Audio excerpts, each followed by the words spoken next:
Bueno, pues como bien adelantaba Carlos, hoy vamos a hablar sobre seguridad en expedientes de contratación e incidentes y amenazas económico-financieras que nos podemos encontrar dentro pues, de la Administración de la Comunidad de Castilla y León y también fuera, ¿vale? Entonces, en este caso, el objetivo es introducir a los empleados públicos responsables de contratación y de asuntos económicos la seguridad de la información y en el ámbito de actuación y que conozcan este tipo de amenazas que se pueden encontrar, ¿vale? Para ello vamos a seguir un índice que, como habréis visto ya en la inscripción, relacionado con, primero, los requisitos de seguridad en la adquisición de bienes y servicios, ¿de acuerdo? ¿Qué requisitos tenemos? ¿Qué debemos de cumplir para esta parte de adquisición de bienes y servicios?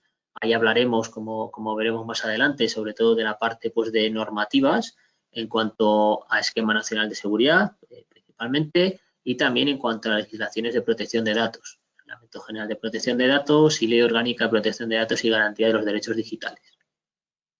También vamos a profundizar ahí en esta parte, en la parte de requisitos de seguridad, en normativas que hay internas y que se deben de conocer a nivel de gestión con proveedores y qué deben de cumplir, qué debemos de tener en cuenta, y a nivel de también gestión interna y en algunos casos pues normativas o condiciones de uso que hay ya definidas internamente en Junta de Castilla y León y que también en algunos casos deben de ser conocidas por los proveedores, ¿vale? En este caso empezaremos por la Política General de Seguridad de la Información y de Protección de Datos y luego pasaremos a esas normativas más concretas para que conozcáis un poco los principales aspectos a tener.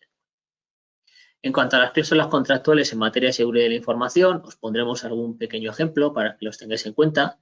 Si bien esto depende principalmente de los servicios de contratación y en el caso de la parte de protección de datos, sobre todo pues del delegado de protección de datos asignado a la consejería o al área correspondiente, ¿de acuerdo? El que podemos consultar ese tipo de cláusulas de protección de datos. Conoceremos qué son los acuerdos de nivel de servicio o en muchos casos se conocen como SLAs o en la mayoría de los casos se conocen como SLAs por las siglas en inglés y qué responsabilidades hay concretas, qué tenemos que definir, etcétera, etcétera, ¿vale? Pondremos algún ejemplo, veremos un poco qué es lo que tenemos que tener en cuenta y para luego, obviamente, dependiendo del tipo de servicio que queramos contratar, del tipo de contrato que vayamos a hacer, va a haber variaciones, ¿vale? Auditoría y control de servicios contratados. Digamos que la parte anterior de cláusulas y de responsabilidades concretas son la parte previa a contratación que tenemos que definir, pero luego, obviamente, también hay una parte de control, ¿vale? De servicios contratados, de auditorías, de posibilidades de auditorías y de revisar que se está cumpliendo todo lo que hemos estipulado previamente. ¿Qué debemos hacer en la finalización de la relación contractual? Que por mi experiencia y en muchos casos tenemos más en cuenta siempre la parte de firma del contrato, queda todo ahí bien definido y muchas veces no estamos tan pendientes a la hora de finalización de la relación contractual qué es lo que debemos hacer o qué pasos se deben de seguir y eso también tiene que estar reflejado tanto en la parte previa del contrato como veremos, como luego cuando terminemos pues tenerlo en cuenta, ¿vale? Y por último, y la parte mucho más práctica, la parte de incidentes y amenazas en el ámbito económico, ¿vale? ¿Qué tipo de amenazas o qué tipo de fraudes os vais a ver o podéis encontraros, sobre todo desde la parte de contratación, desde el ámbito económico? Cada vez hay más tipos de fraudes y debemos de estar bastante atentos en este caso, ¿vale? Bueno, ¿por qué tenemos que tener unos requisitos de seguridad en la adquisición de bienes y servicios? Bueno, me gusta empezar siempre con algunos tipos de noticias que pueden ser interesantes y ahí tenéis 4, en este caso, de hackeos a proveedores, ¿vale? En un primer caso bastante conocido fue el hackeo a la NASA, que fue hackeada con uno de sus proveedores y les pidieron rescate para recuperar esa información a través de un ransomware. Pues uno de esos proveedores fue hackeado y los servidores que la NASA tenía en este proveedor pues también lo fueron, claro. Otro ejemplo, veis ahí pues sanitas mayores, el hackeo de uno de sus proveedores y lo advierte y obviamente habla de la filtración de los datos o de los datos confidenciales que podían tener de sus clientes pues que han sido filtrados, ¿de acuerdo? el mayor proveedor mundial de cajeros automáticos de Bitcoin para robar criptomonedas, pues otro caso, ¿de acuerdo? O un servidor de Apple, un proveedor de Apple, perdón, hackeado también, ¿vale? Entonces, aquí en este caso son 4 ejemplos generales. Ahora vamos a ver alguno más concreto de hackeos que se producen a proveedores y que por lo tanto también ponen en peligro la seguridad de la información de esas organizaciones, ¿de acuerdo? Tenemos que tener muy en cuenta cuál es nuestra cadena, digámoslo así, por la que va nuestra información, la cadena de suministro, podríamos decirlo así, ¿no? Por la que viaja nuestra información, y dentro de esta información también tenemos que tener en cuenta, o dentro de esta cadena tenemos que tener en cuenta qué proveedores pueden almacenar, acceder o tratar nuestros datos en este caso, ¿vale? Porque las mismas medidas de seguridad que yo tengo que implantar o que yo debería de implantar, debería también de tenerlas estos proveedores, ¿de acuerdo? Es muy importante porque cada vez se prolifera más, sobre todo en ciertos tipos de organizaciones, en vez de dirigirse a ellas directamente, pues quizá van hacia el proveedor, que puede tener a lo mejor más posibilidad de una brecha de seguridad, más vulnerabilidades en algún caso, y a través de ahí acceden a esa información, ¿vale? Aquí os pongo otros ejemplos, ¿de acuerdo? Ya más relacionados con administraciones públicas, como podéis ver, ¿no? El primero que veis ahí arriba de la web de Hacienda para descargar datos públicos de contratistas y ministerios responde dejando offline a la plataforma un hackeo a la web de Hacienda, ¿de acuerdo? Con el objetivo de descargar datos públicos de contratistas del ministerio y de descargar datos de estos proveedores o de estos contratistas, ¿de acuerdo? ¿Con qué fin? Pues me puedo imaginar que una de las finalidades es la utilización de este tipo de datos que se tienen ahí guardados para luego intentar hacer esos fraudes que veremos luego más adelante en la formación, ¿vale? Ahí veis otro caso, administraciones públicas atacadas con ransomware que padecen el cifrado de datos, ¿de acuerdo? Es una noticia bastante reciente y señala, me ha llamado mucho la atención el dato, es un informe del estado de ransomware en la administración pública en 2022 y se nos marca que el 72% de los organismos públicos locales y nacionales se han visto sus datos encriptados o han tenido alguna vez algún tipo de ataque de ransomware, ¿de acuerdo? Por lo tanto, esa parte de ese tipo de ataques, pues también tenemos que estar muy atentos, como veremos al final de la formación.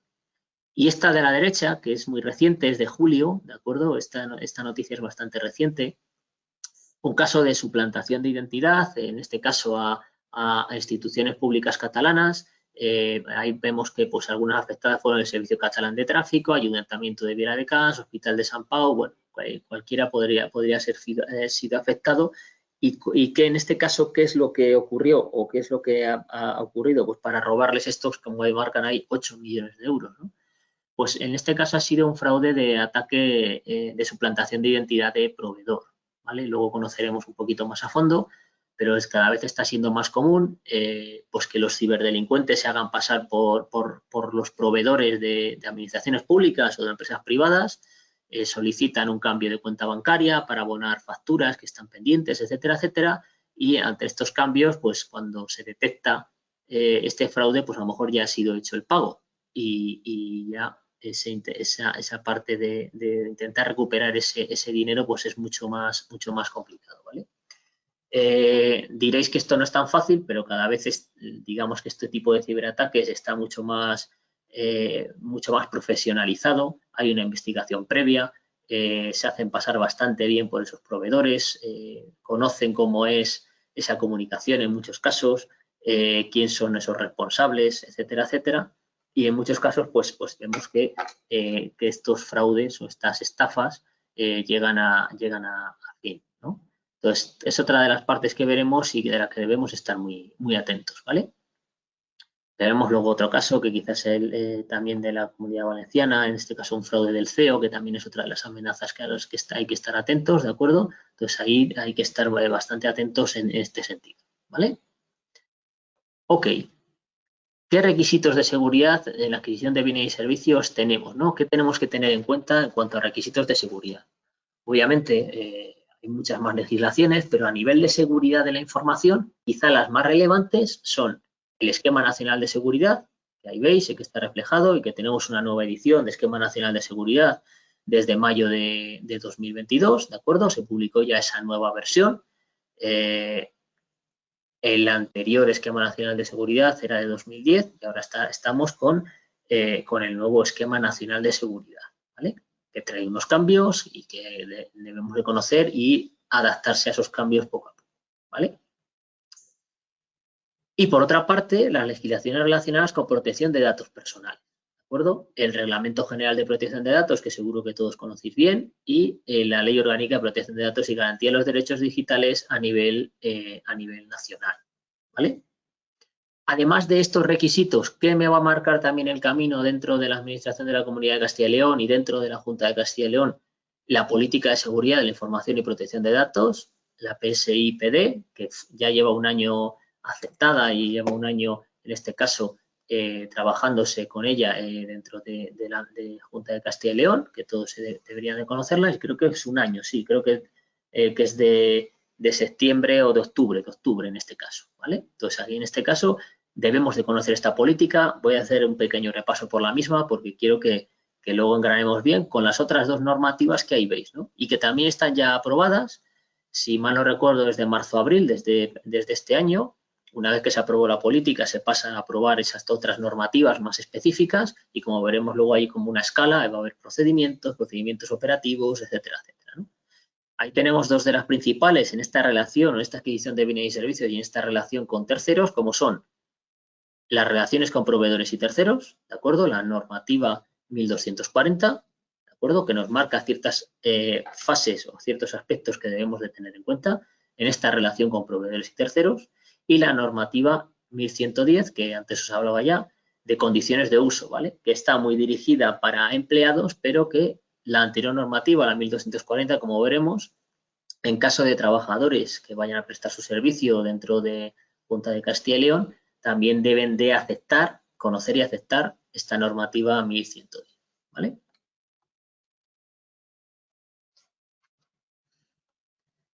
A nivel de protección de datos, empezamos con Reglamento General de Protección de Datos y Ley Orgánica de Protección de Datos y Garantía de los Derechos Digitales. Lo primero que debemos de evaluar es si ese proveedor va a tratar o no datos de carácter personal por encargo nuestro, y en ese caso, pues a lo mejor estamos ante un encargado de tratamiento de acuerdo al artículo 28 del RGPD, ¿vale?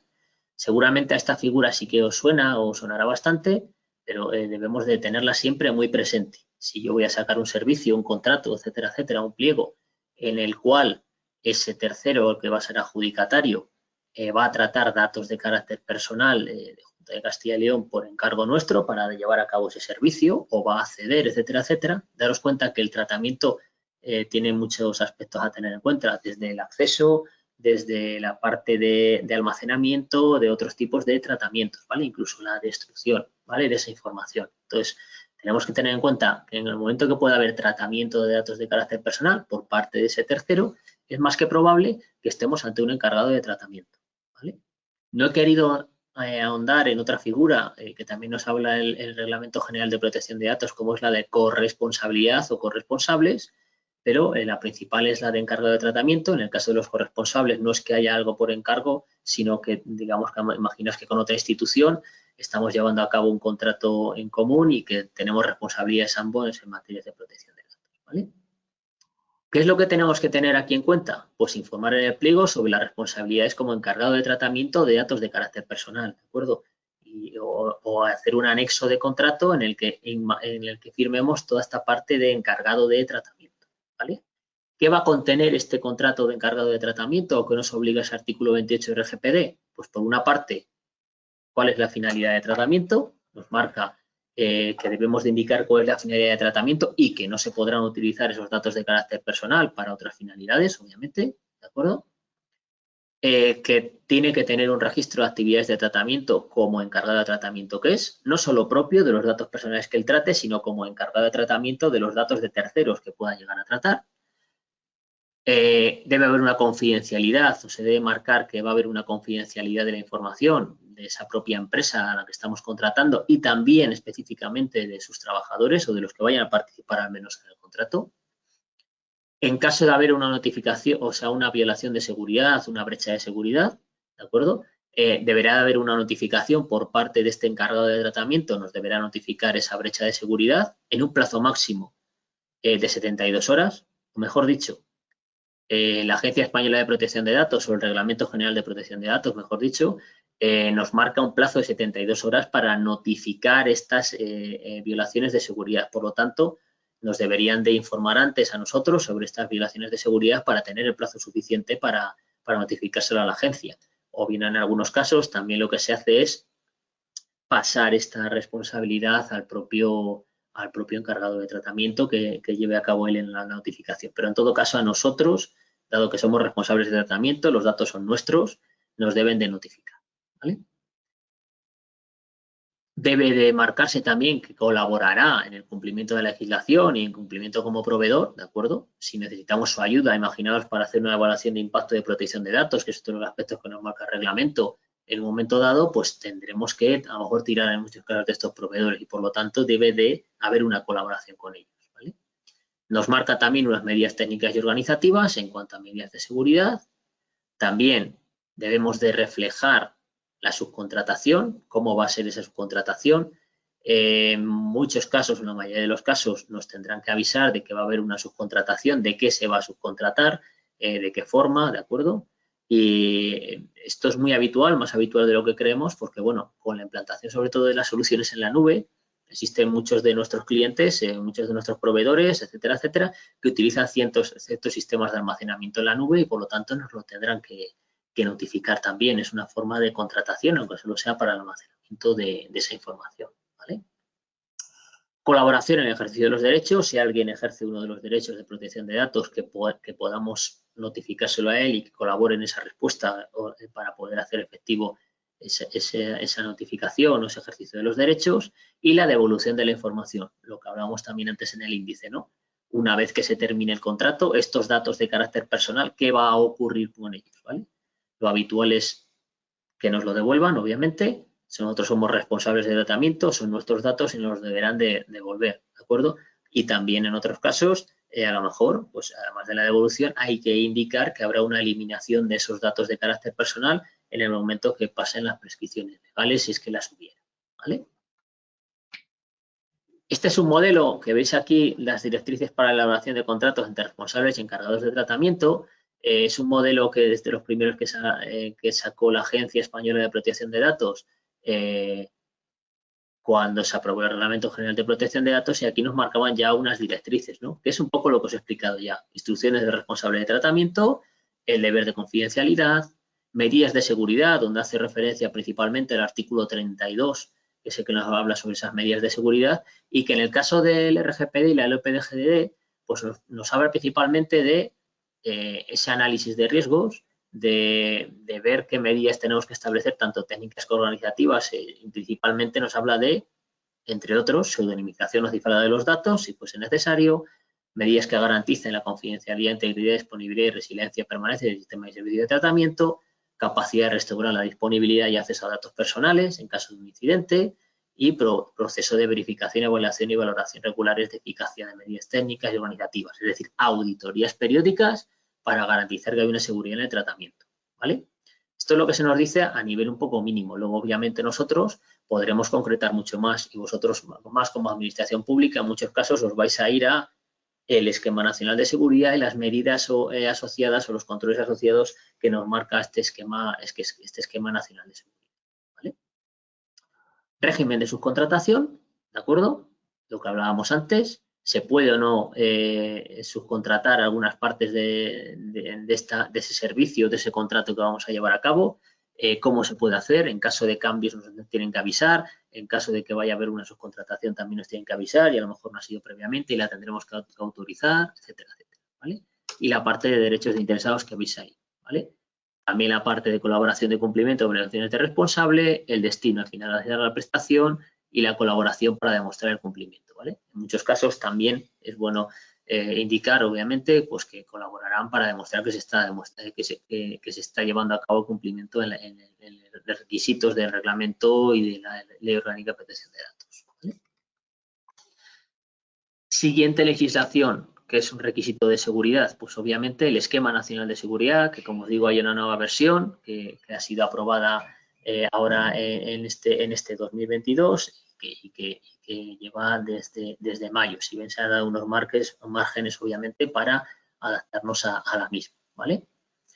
Primero tenemos que evaluar si ese proveedor debe cumplir con el Esquema Nacional de Seguridad y a qué nivel de cumplimiento, ¿vale? Vamos a ver cómo hay dependiendo del sistema de información y de la categorización que le tengamos en cuanto al Esquema Nacional de Seguridad, tendrá que cumplir con unas medidas de seguridad o con otras, ¿vale? Entonces, ¿cuál es el ámbito de aplicación del ENS, del Esquema Nacional de Seguridad? Pues el sector público, y a nivel de sector privado, dentro del ámbito de aplicación nos habla, como veis ahí, pues que también se aplica a sistemas de información de entidades del sector privado, incluida la obligación de tener una política de seguridad, de acuerdo con la normativa aplicable y en virtud de la relación contractual, que se presten servicios o provean soluciones a las entidades del sector público para el ejercicio por estas de sus competencias y potestades administrativas, ¿vale? Entonces, en estos casos tenemos una normativa aplicable que nos marca que cuando el sistema de información de esas entidades del sector privado provean soluciones, presten servicios a entidades del sector público,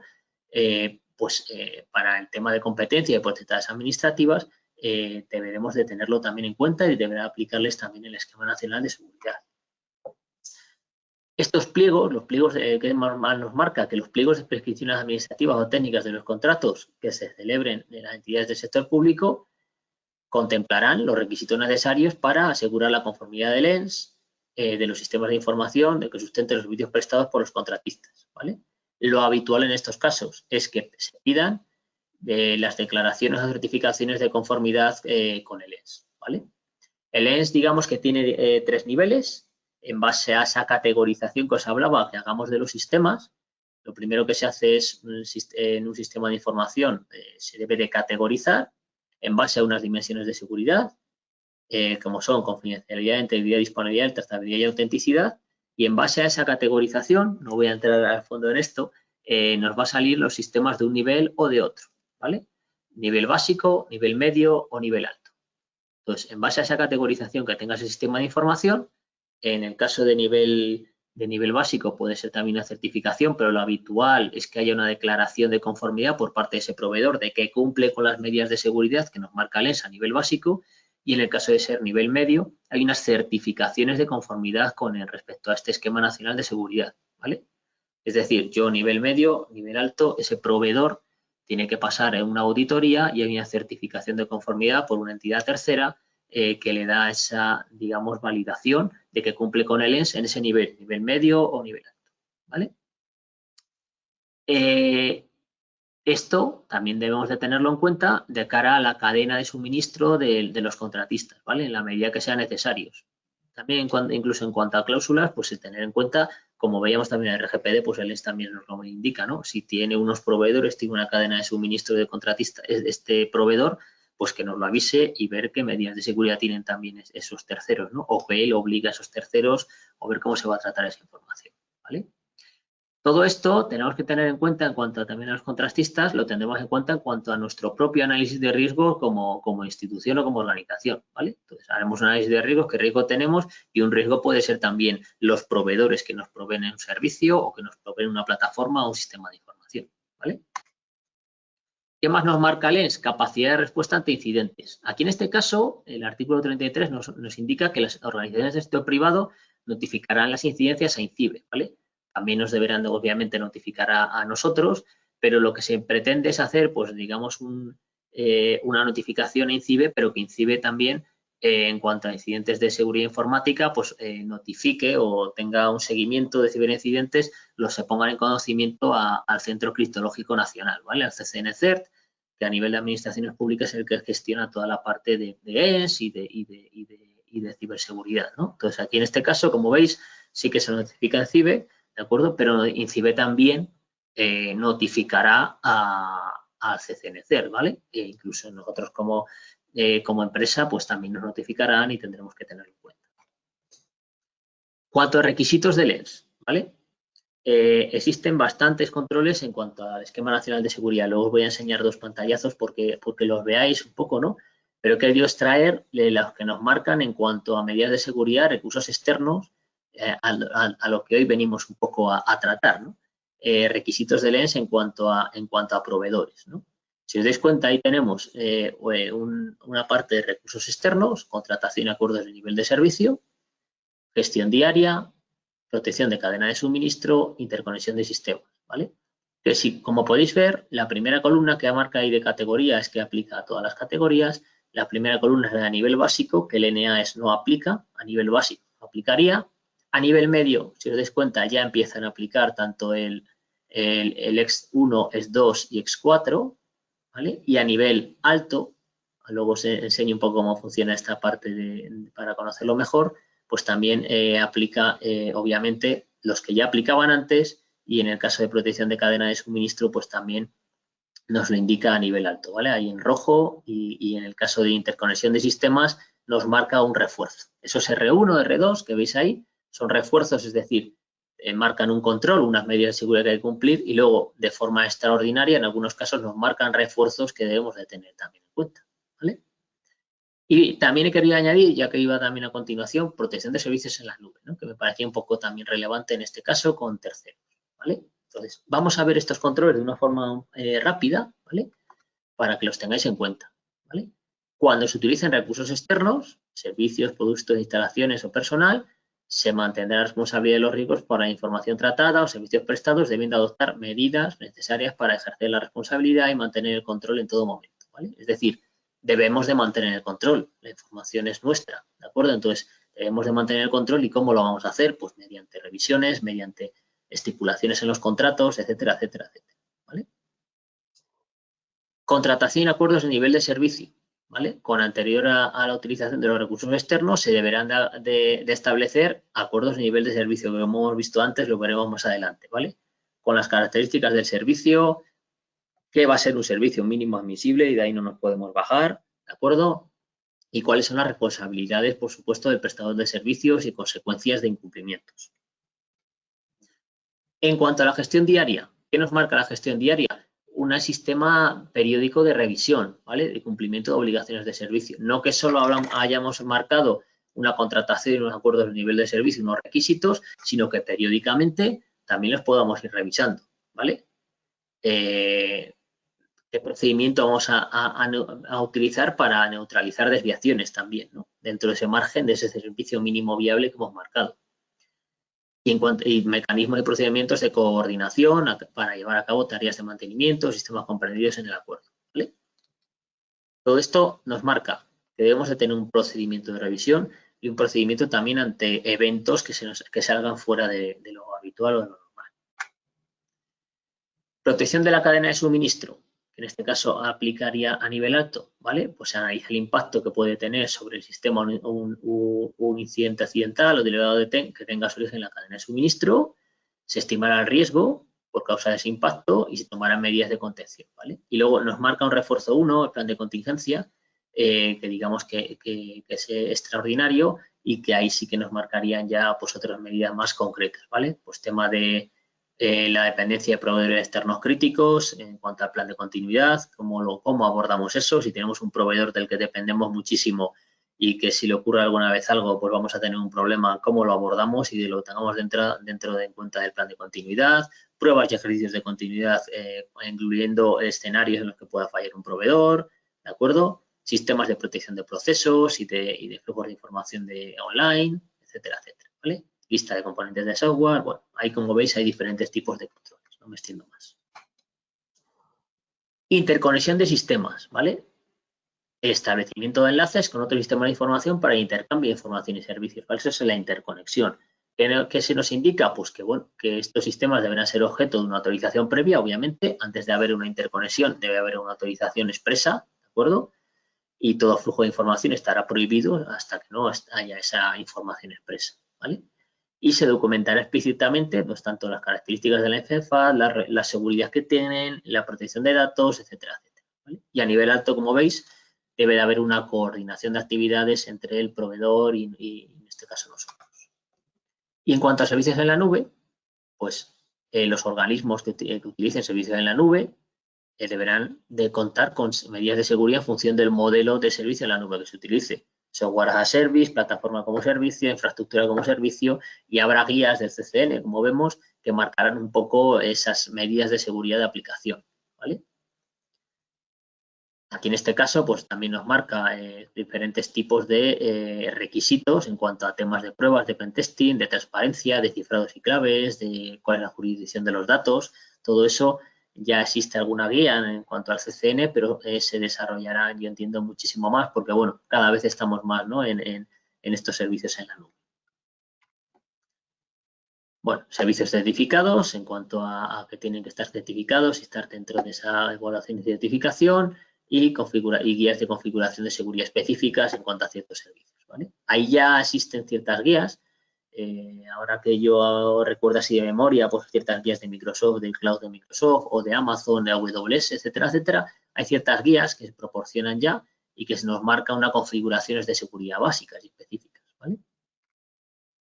Y este es un poco el resumen que os decía. Sé que no se ve, pero quería únicamente que vieseis ese gráfico de todas esas medidas de seguridad que nos marca el ENS. He marcado únicamente un poco las más relacionadas con la parte de recursos externos, que son estas que aparecen aquí, y de protección en la nube, pero como veis hay muchas más medidas que tenemos que cumplir y que obviamente alguien que se certifique, un proveedor externo o que tenga un acuerdo, deberá de cumplir también con estas medidas. Los verdes son los que veis en nivel básico, amarillos a partir de nivel medio y rojo a partir de nivel alto, ¿vale? Entonces, todo esto debemos de tenerlo también en cuenta, ¿vale? La política de seguridad la voy a pasar rápido, pero quiero que la conozcáis. Como veis, está aprobada desde finales de septiembre, ¿de acuerdo? El decreto 22/2021 y todos deberíamos de conocerla, ¿vale? Es una política de seguridad de la información y de protección de datos unificada. Y vamos a ver un poco las principales características, incluidos también los proveedores que es, como todos sabemos, pues tienen que, como hemos visto en el Esquema Nacional de Seguridad, deberían de tener una política específica, pero que tiene que ir en sintonía con esta. Claro. ¿Qué se marcaba en esta nueva política? Pues bueno, había otra más antigua, pero ahora ya se han incluido aquí tanto Esquema Nacional de Seguridad como GDPR o RGPD, LPD-GDD, Estrategia de Ciberseguridad Europea, que también vendrá, las leyes 39 en 2015 y 40 2015. Entonces, bueno, en este caso, ¿qué se nos indica? Pues bueno, que todos los sistemas y todas las actividades de tratamiento de datos personales, lo que sea responsable de la Administración de la Comunidad de Castilla y León, así como organismos autónomos, pues tienen que cumplir o tienen que conocer es el ámbito de aplicación de esta política, ¿de acuerdo? Se extiende también a todo el personal de la Administración de la Comunidad de Castilla y León y a los sistemas de información, afectará a toda la información con independencia del medio con el que se ha tratado y el soporte, tanto en papel como informático, y tiene que ser conocida por todo el personal, ¿vale? Nos marca aquí unos principios, no entro en ellos, pero si os dais cuenta o si conociésemos a fondo el RGPD y el Esquema Nacional de Seguridad, estos principios van en sintonía total con lo que nos marcan tanto el RGPD como el Esquema Nacional de Seguridad. ¿Vale? Ámbito de aplicación que os indicaba antes, ¿vale? Conocida por todo el personal, muy importante. Directrices de la política.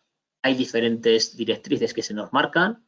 Como veis, son bastante generales, pero aquí en base a esto vamos a tener luego esas normativas y procedimientos que hablábamos al principio, ¿vale?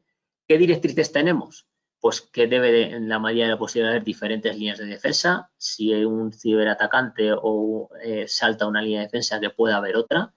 Debe haber medidas de seguridad relacionadas con la seguridad física, con los controles de acceso, con la gestión adecuada de activos, registros de actividades, con las personas, obviamente, seguridad ligada a las personas, cómo se lleva a cabo la gestión de incidentes de seguridad, que lo veremos al final, comunicaciones, especificaciones concretas y adquisición de productos de seguridad, tecnologías de información y comunicaciones, donde entra un poco bastante esta formación. Porque conozcáis la estructura. ¿Cuál es el desarrollo de esta política? Es lo que tenemos. La legislación a nivel general, que ya hemos visto, las políticas que definen lo que significa la seguridad de la información en una organización, ¿de acuerdo? Como esta que estamos viendo, y puede haber otras políticas más concretas, ¿vale? Normas, como las que vamos a ver ahora, que homogeneizan aspectos concretos, pues tenemos una norma de proveedores que homogeneiza esos aspectos concretos, ¿vale? E indica el uso correcto y las responsabilidades. Procedimientos generales que desarrollarán esas normas, procedimientos operativos con tareas concretas. Imaginaos que se hace un procedimiento operativo, no sé si se va a hacer o no, ¿no? A nivel de qué pasos se tiene que llevar para llevar a cabo una contratación con todas las tareas concretas, paso a paso, que se deben de llevar. O para la revisión de proveedores y su cumplimiento, pues se hace un procedimiento operativo concreto con todas esas funciones, ¿vale? Esa parte entiendo que no estará todavía aún desarrollada, o ese tipo de procedimientos todavía llevan otro camino en este caso, porque bueno, pues daos cuenta que se ha aprobado la política el año pasado, normativas que se han aprobado algunas antes del verano y se tienen que aprobar más normativas y ahora empezará a desarrollarse toda esta parte de procedimiento. Y luego también hay unas soft law que se llaman, que digamos que son recomendaciones, pero bueno, que pueden también tener responsabilidades, ¿no? Como son las guías de buenas prácticas, guías de seguridad, modelos, plantillas, que seguro que algunas, si vamos a ver alguna, os sonarán de que se van publicando por parte del Servicio de Seguridad de la Información y por parte de otros servicios. Esta parte, obviamente, se va a esta nueva estructura, pero ya había normas, hay instrucciones y hay políticas anteriores que a lo mejor cambian un poco, lo digo, pues os lo he puesto sobre todo por si en algún momento veis algún tipo de normativa que se llame N o procedimiento se llame P o PROC, etcétera, etcétera, pues que tengáis en cuenta que puede que sean antiguos y todavía no se ha desarrollado esa nueva estructura. No quiere decir que no se deban de cumplir, que se deben de cumplir. Y en cuanto al desarrollo de la política, no he querido entrar a fondo, pero bueno, tenemos ahí una parte de gestión de riesgos, de uso de medios digitales, de auditorías de seguridad, de notificaciones de violaciones de seguridad de datos personales, como hemos visto en la parte de RGPD, de registro de actividades de tratamiento del RGPD, formación y conciliación y obligaciones de personal, ¿vale? Y en cuanto a esta parte de obligaciones de personal, que deberíamos de tener grabada a fuego, y tenemos en cuenta también, como os decía antes, que estas obligaciones de personal también las tendrán aquellos proveedores que trabajen en la administración de la Comunidad de Castilla y León, también deberán de tenerlas, ¿vale? Como veremos luego. ¿Qué obligaciones se marcan? Y como ves son 6, pero muy generales, pero que luego se concretan, obviamente, en los procedimientos más adelante. Solo accederemos a datos personales cuando tengamos autorización, información que necesitamos para llevar a cabo nuestras tareas asignadas, ¿vale? Guardaremos deber de confidencialidad con la información que tratamos. No se divulgarán contraseñas de acceso a los sistemas y aplicaciones informáticas que contengan datos de carácter personal, ¿vale? Muy importante. Se custodiará la diligencia de documentos en soporte a papel con datos personales e información confidencial. Solicitud de autorizaciones para grabar en dispositivos portátiles o tratar fuera de dependencia administrativa los datos personales. Ahí en la anterior formación, no, la de hace un mes, perdón, la anterior fue hace 15 días, que era un poco más por amenazas de Internet. La de hace 15 días que hablamos de teletrabajo, pues hablábamos de trabajo fuera de las dependencias, qué proceso hay que seguir para hacer estas solicitudes, ¿vale? No utilizar con fines diferentes a los propios del servicio los medios digitales puestos a su disposición, ¿vale? Pues todas estas son normativas y obligaciones que nos marca esta política, ¿vale? Más concretamente, yendo al grano en cuanto a proveedores y terceros, pues tenemos esta norma 1240 que veis aquí, interna, que nos indica que toda adquisición de bienes y contratación de servicios está sujeta a legislación aplicable en materia de contrato del sector público, ¿vale? Se ajustará a condiciones definidas en los pliegos correspondientes. Se aplicarán medidas generales contenidas en dicha norma para mitigar riesgos asociados a solvencia y capacidad del proveedor, ¿vale? ¿Qué nos indica también? Que en materia de seguridad y protección de datos, pues deberá de cumplirse con lo especificado en el Esquema Nacional de Seguridad en la legislación vigente en materia de protección de datos. Por eso se ha empezado a hablar un poco de esa parte de legislaciones, aunque sea un poco más, entre comillas, aburrida, ¿no? Pero debemos de conocerlo para poder saber luego o marcar de dónde estamos, ¿no? ¿Qué nos indica esta normativa? Pues que la Administración de la Comunidad de Castilla y León es consciente de que hay unos riesgos en la adquisición de bienes y contratación de servicios y del acceso a la información. Por eso existe esta normativa. Se van a definir o se definirán medidas de seguridad aplicables y exigibles, ¿vale? Si se tiene acceso a los sistemas de información por parte de terceros, estará previsto en el análisis de riesgos y se deberá ver que ese riesgo existe, ¿no? Y la Administración de la Comunidad de Castilla y León, muy importante esto, sigue siendo la responsable de los riesgos que incurren o que impactan en la información manejada, ¿vale? A lo mejor ese riesgo, como hemos visto al principio, puede venir o puede venir un ataque a nivel de proveedor, pero el responsable seguimos siendo nosotros, ¿vale? ¿Qué cláusulas de seguridad? Pues aquí se nos marcan, se nos indica, mejor dicho, modelos de que se tendrán que establecer modelos de cláusulas para incluirse en pliegos de prescripciones técnicas y en pliegos de cláusulas administrativas particulares, ¿vale? O documentos equivalentes, ¿de acuerdo? Entonces, aquí en este caso, sí que es verdad que puede haber unos modelos de cláusulas, pero que en muchos casos, pues a lo mejor hay que definir más concretamente. Y me voy un poco a los acuerdos de nivel de servicio, pues no es lo mismo que estemos contratando un servicio de un proveedor que nos marque una plataforma a otro de otro servicio que a lo mejor, pues bueno, nos tiene que resolver a ciertas cosas, pero no nos marca la plataforma y no tenemos que marcarle esos acuerdos de nivel de servicio de disponibilidad, por poner un ejemplo, ¿no? Entonces, aunque haya unos modelos, siempre habrá que revisarlos y ajustarse un poco a las necesidades, ¿vale? ¿Qué cláusulas tenemos a nivel general? Pues, ¿qué marcarán estas cláusulas? La confidencialidad, ¿vale? La obligación de cumplir con la normativa nacional y europea a nivel de protección de datos, y si hay que firmar un acuerdo de encargado de tratamiento en el que se establezcan esas responsabilidades. El derecho a auditar, muy importante, no se nos olvide también añadir esta parte, derecho a auditar el cumplimiento de las medidas de seguridad por parte del proveedor, ¿vale?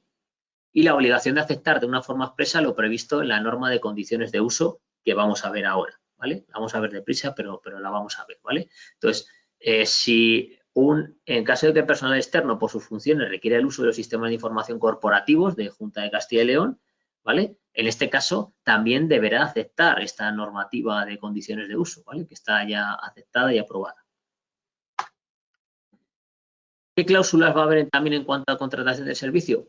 Pues como si veis aquí, va en la línea de lo que nos marca el Esquema Nacional de Seguridad. Servicio mínimo admisible y el contrato de acuerdo de nivel de servicio, donde se marquen pues, el alcance, los requerimientos de seguridad, la responsabilidad del prestador y las consecuencias de incumplimientos, ¿vale? Sistemas rutinarios para medir el cumplimiento de obligación del servicio. ¿Cómo vamos a medir ese cumplimiento o cómo se van a llevar a cabo esas revisiones? Les vamos a ir pidiendo periódicamente ciertas métricas, vamos a contemplar o pedirles cuando cambie la legislación, pedirles ciertos esos cambios de la legislación, ¿cómo lo vamos a hacer? ¿Vale? ¿Qué mecanismos y procedimientos de coordinación vamos a tener? Puntos de contacto de esas personas, ¿de acuerdo? Tendrá que haber un punto o persona de contacto para la seguridad de la información a través del cual se canalicen los requisitos de las comunicaciones, ¿vale? En caso de una incidencia de servicio, por supuesto, pero también todo el resto de dudas que se puedan concretar, ¿vale? Se revocarán permisos de acceso cuando ya no sean necesarios a la finalización del servicio y se deberá llevar a cabo una transferencia ordenada de servicio en caso de cambio de proveedor. Y obviamente se valorará la certificación del ENS si está vinculado al objeto del contrato. Todo eso debemos de tenerlo en cuenta. Para la adquisición de bienes, aquí hay un apartado importante dentro del Esquema Nacional de Seguridad y es el control, la medida de seguridad OPPL5 de componentes certificados, y es que el CCNCERT tiene un listado de componentes certificados que serán de obligatorios para nivel medio y alto y recomendables para el básico, ¿vale? Entonces, en este caso, si vamos a contratar algún tipo de servicio de este tipo, pues tendremos que estar muy atentos a ese tipo de bienes, adquisición de bienes y servicios, ¿vale? Esta parte de guía, digamos, o de componentes certificados, el CCN la va actualizando periódicamente, van añadiéndose más, etcétera, etcétera, pero sí que es recomendable, sobre todo si nos dedicamos a la parte TIC, el tenerla a mano y ver un poco a la hora de ciertas contrataciones, sobre todo a nivel, como vemos, de nivel medio y alto, que se use esta parte de componentes, ¿vale? Que es obligatorio, ¿de acuerdo? Y la parte de intercambios de información, pues documentos contractuales en el que se marque cómo se va a llevar a cabo el intercambio de información entre el proveedor y defender esa confidencialidad. Vale, continuamos. Y quiero hablaros rápidamente, ya que se menciona la normativa anterior de proveedores, de la normativa 1110 de condiciones de uso de los sistemas de información. Que os va a venir bien si no la conocéis o si la habéis pasado por encima para recordarla. Os va a venir bien tanto a nivel de proveedores como a nivel personal, ¿de acuerdo? Si sois personal de la Administración de la Comunidad de Castilla y León. ¿Por qué? Pues porque, bueno, está publicada, como veis, el 20 de abril y nos recoge pues las condiciones de uso de los sistemas de información de la Administración de la Comunidad de Castilla y León y de acuerdo a lo recogido en el Esquema Nacional de Seguridad, ¿vale? Pues, ¿qué se nos marca aquí? Pues nos establece un uso correcto de los sistemas de información, servicios e instalaciones, que se considera un uso indebido y responsabilidad del personal respecto al cumplimiento de esta norma, ¿vale? Además, esto es algo prácticamente ya, en este caso obligatorio, pero a nivel de ES, pues nos marca que tenemos que tener también unas normativas, en este caso, para los usuarios, ¿no? Entonces, Usuario es todo personal que de forma permanente o eventual presta servicios en la administración de la Comunidad de Castilla y León y, como veis ahí, incluyéndose proveedores externos cuando sean usuarios de los sistemas de información, ¿vale? Muy importante que tengamos esto en cuenta a la hora de estas contrataciones. Es un externo, pero tiene que conocer estas condiciones de uso y aceptarlas, ¿vale? En caso de que en los pliegos de contrato deberá contemplarse la obligación de aceptar las normas de condiciones de uso. A la hora de hacer nosotros los pliegos, tenerlo en cuenta. Hay unas normas de condiciones de uso y esos usuarios de los sistemas de información de la Administración de la Comunidad de Castilla y León deberán de aceptar esas normas de condiciones de uso. Entonces, debemos de avisarlo previamente y luego que se produzca también esa aceptación. Principios generales, ¿vale? La Administración de la Comunidad de Castilla y León proporcionará recursos informáticos y servicios de comunicación necesarios para la realización de las tareas. Estos recursos son únicamente para uso profesional y está prohibido el uso de usos personales o privados.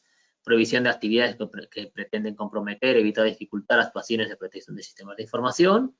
Debe haber un uso eficiente y seguro de los sistemas de información, ¿de acuerdo? Es decir, no utilizarlo obviamente para usos no profesionales, pero para usos profesionales también con, como digo yo a veces, pues, con cabeza, ¿no? Cuidado con las actividades que puedan comprometer pues ese rendimiento o que puedan comprometer la seguridad, ¿no? Finalización de la relación del usuario, deberá devolver obviamente los recursos informáticos en las comunicaciones y se eliminarán las cuentas y los accesos asignados. Confidencialidad, nos marca la obligación de confidencialidad, ¿vale? Únicamente se accede a la información necesaria para las funciones, cumplimiento de las funciones encomendadas, evitar almacenar información sensible y confidencial en medios desatendidos o dejarla visible en caso del papel, por ejemplo. Muy importante el tema del bloqueo de pantalla cuando nos sentamos de puesto de trabajo, bloqueo del ordenador, ¿vale? Y cumplimiento de la normativa de protección de datos personales. En caso de incidentes de seguridad, también la norma de condiciones de uso nos recuerda que tenemos un CAU, que se debe de avisar rápidamente a este CAU en caso de haber un incidente de seguridad para que este sea atendido y que sea estudiado, ¿de acuerdo? Y obviamente si hay un incidente en relación con los datos de carácter personal, como nos marca ahí, pues serán comunicados. Obviamente esto no lo tiene que hacer el usuario, ¿no? Lo tiene que hacer la Junta de Castilla y León, la Administración de la Comunidad de Castilla y León, pero tendrán que ser notificados a la Agencia Española de Protección de Datos, ¿vale? En caso del usuario, como veis ahí, comprometer buen uso del funcionamiento e informar en caso de incidente al Centro de Atención de Usuarios. El uso de recursos informáticos, uso eficiente, ¿de acuerdo? Se nos marca que debe haber una custodia de estos recursos informáticos y es responsabilidad del usuario, bien sea propio, bien sea de ese proveedor, la custodia de esos recursos informáticos y de esas comunicaciones, y un uso eficiente, como os decía antes, os anticipaba, puesto de trabajo despejado, salvapantalla si está disponible, bloqueo de sesión del usuario, ¿de acuerdo? O apagado en ausencias prolongadas, verificar la ausencia de virus en ficheros de soportes extraíbles, autorizados o adjuntos en mails. Esta parte muchas veces se nos olvida, sobre todo si viene de remitentes desconocidos, no se os olvide, ¿vale? Una vuelta por el antivirus. Sí que es verdad que los antivirus por defecto ya actúan en muchos casos, ¿no? Y que tenéis también sondas o protecciones en este sentido a nivel de correo, pero no está de más, ¿vale? Evitar almacenamiento de información relevante en disco local, utilizar siempre las redes de trabajo compartido y por una razón muy sencilla. Primero, porque están más seguros y segundo, esta información, y segundo, porque esa información se hace copias de seguridad, ¿vale? Entonces, se está protegiendo vuestro trabajo y en caso de haber un problema con el ordenador y no poder recuperarse, tenéis esa copia de seguridad, ¿vale? Un intercambio de ficheros de trabajo a través de unidades de red adecuadas, ¿de acuerdo? El uso de impresores de red y fotocopiadoras, asegurando la documentación enviada al dispositivo y permaneciendo en el tiempo posible en estas. Uso de dispositivos particulares condicionado a la autorización de la Administración de la Comunidad de Castilla y León. Y los testos o cambios de funciones serán comunicados, obviamente, al jefe de unidad a través del CAU y, en este caso, pues se verá qué permisos, qué funciones tenía y qué funciones va a tener ahora para tenerse en cuenta. La instalación siempre será por parte de personal autorizado, obviamente. Los usuarios no van a tener permisos de administración y además, pues bueno, se prohíbe el uso de aplicaciones o herramientas de descarga e intercambios de archivos, salvo los autorizados por J5. Dispositivos móviles. medidas para evitar pérdidas, extravíos, robos, etcétera, etcétera, y temas de autenticación y acceso. Una única cuenta personal y transferible con identificador y contraseña deberá tener cada usuario y se debe custodiar credenciales y está prohibido el uso de credenciales ajenas, ¿vale? Entonces, todo esto debemos de tenerlo en cuenta, ¿vale? Muy importante, en la parte de dispositivos móviles, si hay un extravío, un robo, rápidamente notificar el mismo, ¿de acuerdo? O hay un funcionamiento anómalo, obviamente también, pero sobre todo en este caso que es más probable, la pérdida o el robo, pues que se debe de notificar inmediatamente para tomar las medidas necesarias en cuanto a quitar los accesos, etcétera, etcétera, ¿vale? Acceso a terceras personas únicamente con autorización previa del responsable de información y que debe cumplir con la norma de condiciones de uso, como veis aquí, y el acceso remoto, pues bueno, no vamos a profundizar en ello, pero bueno, conexiones de red de confianza, vigilancia de equipos, mínimo privilegio imprescindible para el acceso remoto y mantener el equipo actualizado. En cuanto a temas de salidas de información, tema de soportes, mucho cuidado también, ¿de acuerdo? No voy a entrar no voy a entrar tanto en ello, ¿vale? También tened en cuenta que tenéis herramientas para compartir información, como WeTransfer, en este caso, para JFile Transfer, perdón, para compartir la información con terceros. Entonces, en muchos casos, a lo mejor esta parte de USB pues no tiene por qué ser tan necesario. Tema de acceso a Internet y herramientas de colaboración, ¿vale? También se marcan aquí unas reglas y unas normativas en cuanto a prohibiciones de descargas o compartición de contenidos que vulneran la legislación, acceso a contenidos ilegales, navegadores, etcétera, etcétera. El uso del correo corporativo, también se nos marcan ciertas reglas, ¿de acuerdo? Solo clientes autorizados, evitar el envío de correos con un gran tamaño, para eso están esas herramientas como las que hablaba, ¿vale? No enviar correos con información sensible o confidencial sin proteger. Siempre en estos casos habrá que buscar métodos de cifrado, el reenvío automático, etcétera, etcétera, ¿vale? Y bueno, que también puede haber una monitorización, obviamente, para detectar incidencias, que habrá unas formaciones y concienciaciones y medidas cautelares en caso de haber algún tipo de problema, pues de acuerdo al régimen disciplinario y empleado público en conformidad a lo previsto en materia de ordenamiento civil o penal, pues que se actuará en consecuencia, ¿vale? ¿Qué más normativas tenemos en cuenta en cuanto a proveedores? Estas las pasamos rápido. Notificación tanto de la aparición como la conclusión de incidentes de seguridad que puedan afectar a la comunidad de Castilla y León. Los proveedores externos, fabricantes y terceras partes están obligados a esta notificación, ¿vale? En cuanto a este procedimiento que veis ahí, desarrollo y seguro de software, pues cuando se contrate el desarrollo a una empresa externa deberá producirse ciertas cláusulas en cuanto a confidencialidad, políticas de seguridad que deben de cumplir, cualificación y certificación de ese personal que va a llevar a cabo ese proceso, ¿de acuerdo? Cláusulas de propiedad intelectual sobre el software desarrollado y la parte de devolución de activos en caso de que hubiese que tenerlo en cuenta, ¿vale?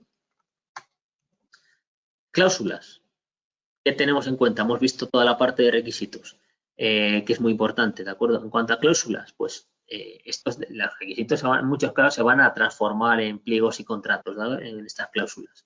Como os decía antes, la principal responsabilidad en cuanto a esas cláusulas contractuales en materia de seguridad de la información depende del servicio de contratación, teniendo en cuenta las diferentes legislaciones, será un poco el que nos asesorará o el que nos marcará este tipo de cláusulas que debemos de tener en cuenta, y a nivel de protección de datos, la consulta, no se nos olvida, al delegado de protección de datos en caso de duda. Si no tenemos algo definido o no lo tenemos claro, pues esa consulta a los delegados de protección de datos existentes o al delegado del que dependamos en cada caso, ¿vale? Sí que es cierto que sí que hay ciertas cláusulas contractuales en materia de seguridad o ciertos ejemplos o que nos marcan, ¿de acuerdo? Tenemos, por ejemplo, el acuerdo marco de suministro de sistemas, equipos y software de comunicaciones, si bien que nos dentro de la web de contratación centralizada del Ministerio de Hacienda y Función Pública, y tenemos un documento, de acuerdo, en cuanto a esta parte de ejemplos de pliegos, pero sí que es verdad que fijándome, pues a nivel de acuerdo marco perdía su vigencia el 1 de julio de 2022, de ahí que no me haya puesto a desarrollarlo aquí, ¿vale? Entonces, luego a nivel de modelos, ahí tenemos un MODE 809 que está un poco ya desactualizado, pero es un modelo de acuerdo de confidencialidad donde se nos marca pues la confidencialidad de su información, la transmisión de la información confidencial, la custodia de acuerdo a las legislaciones, limitación del uso de la información, personal acordado y atendiente, acceso a información de personal acordado y atendiente a necesidad de conocer, devolución de soportes, comunicación de fugas y de incidentes, duración y conservación y derechos de propiedad intelectual, ¿vale? Entonces, ese modelo 809, como os decía, no está del todo actualizado, pero bueno, porque lo podéis echar un vistazo, pues es este que tenéis aquí y que habría que revisarlo, ¿vale? Pero bueno, porque veáis que sí que existen algunos modelos que se irán actualizando poco a poco. También hay otro modelo en cuanto a lens, ¿vale? Que es el 811, ¿de acuerdo? El modelo 811 y que también nos marca pues el cumplimiento de lens, lo que hablábamos en cuanto a componentes certificados, cumplir lo indicado en cuanto a componentes certificados, cumplimiento del Reglamento General de Protección de Datos, mostrar a la Administración de la Comunidad de Castilla y León la declaración de conformidad de acuerdo a nivel básico ENS o el certificado de conformidad, ¿de acuerdo? Que se presenten los mismos, ¿vale? Y en caso de necesidad o en caso de que lo consideremos necesario, yo creo que es dependiendo del tipo de servicio, ¿no? Pero sí que será importante permitir el acceso al informe de auditoría emitido, ¿vale? Con el objetivo pues, de verificar esas posibles deficiencias del sistema, ¿vale? Notificación de incidencias que pudieran afectar a la seguridad de la Administración de la Comunidad de Castilla y León y responsabilidades oportunas que puedan surgir, ¿vale? En cuanto al acuerdo de nivel de servicio, ¿vale? En cuanto a los acuerdos de nivel de servicio, pues hay que definir unas responsabilidades concretas, ¿no? Si ya conocéis lo que es un acuerdo de nivel de servicio, lo que es un SLA, estéis familiarizados, pues más o menos estaréis al tanto de ello, pero los que no os conozcáis, a lo mejor os parecen unas palabras un poco raras estas partes de LANS o de SLAs y al final lo que se nos marca es marcar con esos proveedores de terceros unas métricas, unos indicadores, unas obligaciones para que quede claro en todo momento para todos, ¿no? Entonces, aquí en este caso,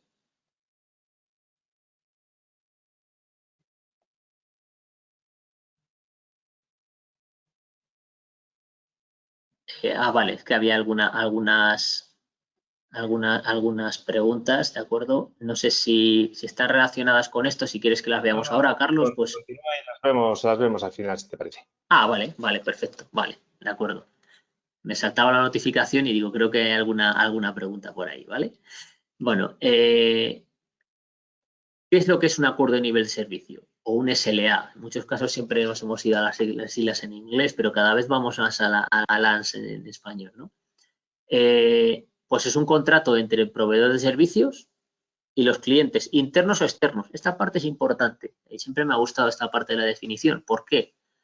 Yo como proveedor de informática puedo tener unos clientes que sean mi propia empresa o sean externos, ¿vale? Aquí siempre nos vamos a centrar en los externos, pero internamente en Junta de Castilla y León, pues a lo mejor la gente de informática pues te puede marcar unos acuerdos de nivel de servicio dentro de un determinado proyecto, decir, oye, yo me comprometo a darte esta disponibilidad o a darte este nivel de servicio, ¿vale? Por lo mismo con los externos.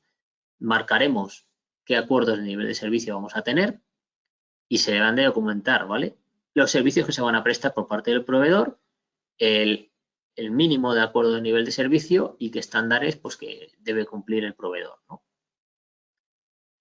¿Por qué son importantes? Pues porque nos ayudan a manejar expectativas que tenemos tanto con clientes como las características de rendimiento del servicio, ¿vale? O sea, queda siempre claro, tanto por nuestra parte como por parte del proveedor, a dónde queremos llegar, cuáles son las características del servicio y qué acuerdo y qué debemos de cumplir ambos, ¿vale?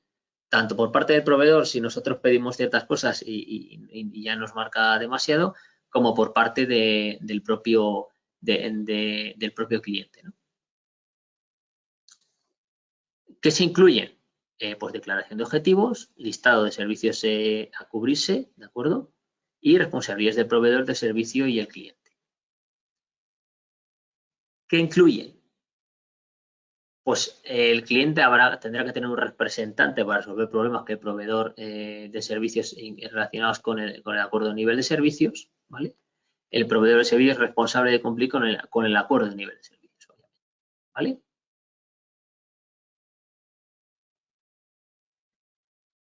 ¿Cómo lo medimos? Pues aquí es lo que os decía antes, que dependerá muy mucho del tipo de acuerdo de nivel de servicio o del tipo de servicio que que estemos contratando, ¿vale? Habrá una parte de disponibilidad y porcentaje de tiempo de actividad, cuánto tiempo los servicios están funcionando y son accesibles, pues, que se debe rastrear periódicamente y que obviamente en la mayoría de los casos va a haber plataformas que midan esa disponibilidad, ese porcentaje de tiempo de actividad. Imaginamos que nosotros tenemos una plataforma y lo contratamos con un proveedor y decimos que tenemos que tener una disponibilidad del 99%. Seguramente hay herramientas automatizadas que nos midan esa disponibilidad mensual del 99%, que esté por encima, que esté por debajo, etcétera, etcétera, ¿vale? Pues en cada caso, como os decía, va a ser un poco particular. A lo mejor hay servicios que decimos necesitamos una disponibilidad del 99% y otros a lo mejor decimos, bueno, no es tan crítico y con un 96, con un 97, con un 95 es suficiente, ¿no? Pues todo eso depende. Tiempo de respuesta del proveedor, cuánto tiempo se tarda en resolver el problema. Es decir, cuando yo notifico a un proveedor que tengo una incidencia o que tengo un problema, puede ser otro tipo de servicio también, ¿cuánto tiempo tenemos de respuesta? Tiempo de resolución, ¿cuánto tiempo tiene para resolver el problema? ¿De acuerdo? Ese proveedor. Calendario para notificación antes de los cambios, también se suele marcar en los acuerdos de nivel de servicio. Si va a haber un cambio, imaginaos, en la plataforma o en algo que tengamos desarrollado, el marcar que va a haber una notificación, con cuánta aviso previo nos van a avisar los proveedores, ¿vale? Porque a lo mejor afecta a los usuarios y le decimos, pues mira, ahora mismo no puede ser, pero mira, te marcamos un calendario en el que la actualización de esta plataforma va a ser el viernes de madrugada, o va a ser el sábado, o va a ser tal noche, ¿no? O va a ser una tarde determinada cuando se va a llevar a cabo y marcamos ese calendario entre cliente y entre proveedor. Y otros puntos de rendimiento, ¿no? Que se puedan marcar y que dependerán también del servicio. Sanciones. También se indican en el acuerdo de nivel de servicio, pues qué sanciones puede haber en cuanto a incumplimiento de las métricas definidas. Si yo marco una disponibilidad del 99% y se incumple, ¿cómo se va a compensar? ¿Vale? Oye, pues mira, esto se va a compensar porque yo tengo este acuerdo de nivel de servicio y se va a compensar por una multa económica o se va a compensar en cuanto al pago que yo tengo que hacer al proveedor, se descuenta X dinero, etcétera, etcétera, etcétera, ¿no? Y muy importante, generalmente en estos acuerdos de nivel de servicio, por regla general, tendremos que estar muy atentos a las exclusiones, ¿vale? A mí se me asemeja un poco también a los seguros, ¿no? Que siempre hay que tener en cuenta las exclusiones, pues en esto igual, ¿vale? Para ver un poco qué exclusiones hay y por qué razones, a lo mejor esa falta de disponibilidad es por un asunto determinado que está dentro de esas exclusiones. Y revisiones periódicas, obviamente. Esto no es estanco. Esos acuerdos de nivel de servicio irán evolucionando y llegará a un punto que tendremos que habrá modificaciones, ¿vale? Ejemplo de acuerdo de nivel de servicio, además extraído un poco también de Administración de la Comunidad de Castilla y León, porque visis 1, ¿vale? Ahí si os dais cuenta, se nos marca que se van a revisar periódicamente los compromisos establecidos en el acuerdo de nivel de servicio, lo vamos a ver muy rápido, ¿vale? Que entrará en vigor 30 días después de la fecha de inicio de la prestación de servicios por la adaptación del proveedor, ¿de acuerdo? Que podrá sufrir modificaciones siempre y cuando pues, se hable entre las partes, y ahí nos marca, si os dais cuenta, prioridades en cuanto a prioridad baja, media, alta y crítica, ¿vale? Dependiendo de lo que ocurra, habrá unos niveles de prioridad y nos marca en base a esa prioridad, que está bien definido, como veis, cómo es esa prioridad definida, el tiempo máximo de respuesta y el tiempo máximo de resolución, ¿de acuerdo? Como podéis ver, está bastante bien definido en este caso, ¿vale? Y luego, por otra parte, prioridades de incidencias también se nos marca, ¿vale? Se pueden obtener indicadores de nivel de resolución, ¿vale? Y ahí nos marca ciertos códigos, prioridad crítica, valor objetivo en cuanto a prioridad de las incidencias, ¿de acuerdo? Tanto las atendidas como las resueltas, ¿vale? Entonces, como veis, dependiendo del tipo de servicio, pues podemos tener aquí y el tema de documentación e informes, pues obviamente pues que habrá que ir documentando y enviando informes y entregas de informes en tiempo y forma para el servicio, ¿no? Entonces, aquí si os dais cuenta, hay diferentes tipos de indicadores, también en cuanto a seguimiento de ciberincidentes, pero porque veis es un ejemplo de cómo se establecen las prioridades, diferentes tipos de prioridades, tienen diferentes tipos de respuesta y diferentes tipos de resolución, ¿vale? No lo vamos a ver, ¿vale? Pero porque tengáis en cuenta, en el caso del CCN sí que publicó este Astra de obligaciones de prestador de servicio en administraciones públicas, donde nos marca un poco ciertas obligaciones genéricas, tanto a nivel de protección de datos como a nivel de esquema nacional de seguridad principalmente, ¿vale? Porque es a lo que se refería, y recomendaciones también adicionales, ¿vale? Periódicamente, la auditoría y control de servicios contratados. Vale, ya hemos firmado, tenemos unas condiciones específicas de confidencialidad, de acuerdo de nivel de servicio, pero periódicamente debemos de llevar a cabo también un control de que lo que tenemos contratado con proveedores y la realización de auditorías de cumplimiento. ¿Vale? Pues aquí en este caso habrá que revisar los servicios contratados. Hemos visto antes, cuando veíamos los controles del ENS, el de gestión diaria, ¿vale? Que ya nos marcaba que teníamos que tener esa parte resuelta, ¿no? O que tenemos que tener en cuenta que debemos de llevar unas revisiones periódicas, ¿vale? Debemos de comprobar periódicamente pues esas métricas. Hemos definido unas métricas e indicadores como los que hemos visto antes del acuerdo de nivel de servicio, ¿se están cumpliendo o no se están cumpliendo? Pues periódicamente habrá que revisarlas, ¿vale? Entonces aquí, ¿cómo se lleva a cabo esta parte de control? Pues con métricas definidas y controles necesarios implantados. ¿Se ha cumplido con ese porcentaje de disponibilidad, de tiempo de respuesta, de tiempo de resolución? Sí, no. Entonces, en este caso, tener en cuenta esas métricas definidas, ¿vale? Control de la documentación obligatoria en el cumplimiento, también es otra de los controles que podemos llevar a cabo. Periódicamente comprobar pues, algunas de las medidas que podamos tener obligatorias, pues que los trabajadores que están llevando a cabo el servicio tienen esa confidencialidad firmada, que existe una política de seguridad, que existen unos certificados de conformidad que a lo mejor en un momento dado se han cumplido porque se ha pasado el tiempo de revisión y a lo mejor hay que pedirle el nuevo certificado de conformidad y decir, oye, cumplía tu certificado de conformidad en cuanto al ENS nivel medio en mayo del año pasado, mándame el actualizado, ¿de acuerdo? O en octubre o septiembre para comprobar que sigue cumpliendo con esas especificaciones, ¿vale? Revisión de regulaciones que deben cumplir y de las subcontrataciones. Hay una nueva legislación o ciertas legislaciones, auditorías, imaginaos, de protección de datos periódicas que indican que se van a realizar. Oye, la has realizado este año, cada cuánto haces estas revisiones, que lo estás cumpliendo. Lo mismo para subcontrataciones. Siguen los mismos subcontratistas autorizados, no siguen los mismos. ¿Ha cambiado algo en este sentido? Y muy importante, yo es algo que siempre recomiendo. Esta parte de evaluación de proveedores, por ejemplo, en el parte de SGSI, de ISO 27001 es obligatorio. Para mí, entonces, en este caso, en la revisión por comités de seguridad y la evaluación de proveedores, llevarlo a comité de seguridad, evaluar qué proveedores tenemos y que están cumpliendo todos adecuadamente, o si ha habido cambios en cuanto al proveedor, ¿no? Del servicio que nos van a dar o de cómo lo estaban dando para autorizar estos cambios, ¿no? En el abstract que veis ahí, pues nos marca cierta parte de seguimiento, ¿vale? Que se facilitará herramientas de monitorización e informes periódicos por parte del acuerdo de nivel de servicio. Y en cuanto a recomendaciones adicionales, pues nos marca la parte de continuidad de servicios, ¿vale? Información necesaria sobre el plan de continuidad. Es otra de las cosas que se puede pedir periódicamente. Decir, oye, si tienes un plan de continuidad, que si ocurre algo, ¿vale? ¿Cómo es este plan de continuidad y cómo se lleva a cabo, ¿no? Tema de registros y de logs para analizarlos, de servicios contratados a disposición del cliente y la parte de controles periódicos, ¿vale? A nivel de protección de datos, pues estamos un poco en el mismo caso de lo que hemos visto antes, pero tenemos que pedir evidencias de cumplimiento. Se podrán pedir evidencias de cumplimiento periódicamente. Oye, ¿cuál es tu registro de actividades de tratamiento? ¿Qué auditoría has realizado internamente en cuanto a nivel de protección de datos? ¿Cómo recoges tú los datos de carácter personal? Porque a lo mejor en ese servicio el responsable de recogerlo es él. ¿Qué cláusulas tienes? ¿Quién lo ha revisado esto? Etcétera, etcétera, etcétera. Tienes nombrado un delegado de protección de datos que a lo mejor en ciertos servicios es obligatorio, ¿vale? Todo eso, evidencias las tenemos que revisar.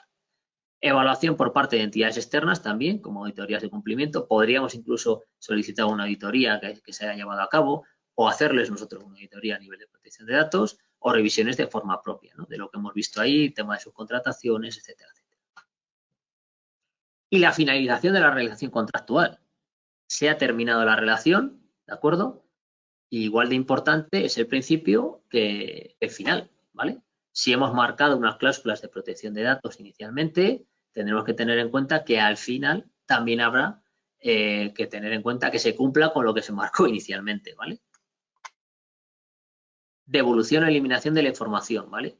ahí nos tienen que marcar unos registros. Nos han devuelto la información e incluso les deberíamos de pedir, en este caso, un certificado a lo mejor de eliminación de la información, o no, que nos certifiquen que efectivamente se ha terminado la relación contractual, nos han devuelto la información y ellos no se han quedado con ningún tipo de información, ¿vale? Aquí hay peros, ¿vale? Dependiendo del tipo de información o por cumplimiento de legislaciones, quizá ellos deban de mantener esa información durante un determinado tiempo, pero si no es así, no deberían de tenerlo, ¿vale? Importante, y esto tenerlo también en cuenta antes, necesario implementar mecanismos que garanticen la portabilidad de la información, ¿vale? ¿Cómo vamos a hacer cuando termine ese servicio para hacer portable esa información y llevarlas al cambio, al nuevo proveedor o internamente a poder continuar nosotros con el servicio, ¿no? Eso siempre tenerlo en cuenta para que luego no haya problemas a futuro cuando se termine ese servicio de esa portabilidad de la información, ¿vale? Como os digo ahí, muy importante verificar también toda esta parte antes de que llegue el momento, ¿vale? De cómo se va a llevar a cabo, pues mira, la portabilidad en cuanto a bases de datos, en cuantas informaciones fáciles se llevará a cabo de esta manera, etcétera, etcétera. Incidentes y amenazas en el ámbito económico, porque conozcamos algunas de ellas, ¿vale? Vamos a ir de un poco las más generales a las más particulares también, ¿vale? Aquí os vais a encontrar con bastantes amenazas y cada vez más sofisticadas, ¿de acuerdo? ¿Qué incidentes y amenazas podemos ser objeto? Pues por una parte, a amenazas que nos vamos a encontrar en Internet y sobre todo en el caso del ámbito económico, a través del correo electrónico, ¿vale? Es muy habitual el intento de chantaje, el intento de captar información o intento de phishing y de engaño a través del correo electrónico. Entonces, a todo esto deberemos estar muy atentos, ¿vale? ¿Qué es lo que tenemos en este caso? Ataques de ingeniería social, ataques de, como decíamos, de tipo de engaño, ¿no? Técnicas que usan los cibercriminales para engañar a los usuarios incautos para que les envíen datos confidenciales, ¿vale? O infectar de malware, de virus o abrir enlaces a sitios infectados, ¿vale? Entonces, hay diferentes medios. Nos vamos siempre al correo electrónico porque es el más habitual, pero también hay engaños a través de páginas web de internet, de redes sociales, cada vez más a través de smishing, de SMS, de llamadas falsas. Creo que la parte de smishing ha salido bastante en prensa estas últimas semanas, de correos, de mensajes haciendo suplantar a bancos, etcétera, etcétera. Pues lo mismo nos podría ocurrir a nosotros, ¿vale? Y el tema de llamadas falsas, pues también el falso soporte, muchas veces, pues si nos han llamado sería raro porque, bueno, yo creo que es bastante común, ¿vale? ¿Qué busca la ingeniería social? Engañarnos, ¿vale? Conseguir la confianza del usuario y manipularlo para que lleve a cabo una determinada acción. Tiene que hacer esta transferencia inmediatamente, ¿vale? Tiene que cambiar este número de cuenta del proveedor. Tiene que instalar un software determinado en un determinado momento, ¿no? Para luego, a lo mejor ese software es un malware que nos ataca, ¿no? Entonces, aquí en este caso es lo que se busca, ¿vale? ¿Cómo lo podemos prevenir? Pues sobre todo con educación, con conocimiento y con formas de identificar estos ataques, ¿vale?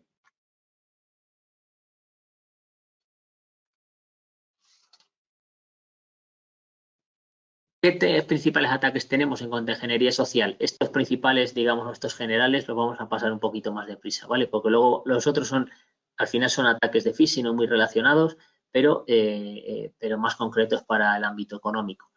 Comunicaciones disfrazadas de una fuente de confianza, ¿vale? El que se hace pasar por Netflix, como veis ahí, o por Outlook porque hemos perdido la cuenta y la tenéis que recuperar, ¿de acuerdo? O por SMS porque se hace pasar por nuestro banco y nos indica que ha habido una transferencia de no sé cuánto dinero y que si queremos cancelarla, que entremos en ese link, etcétera, etcétera. Siempre lo que buscan es rapidez y miedo, ¿vale?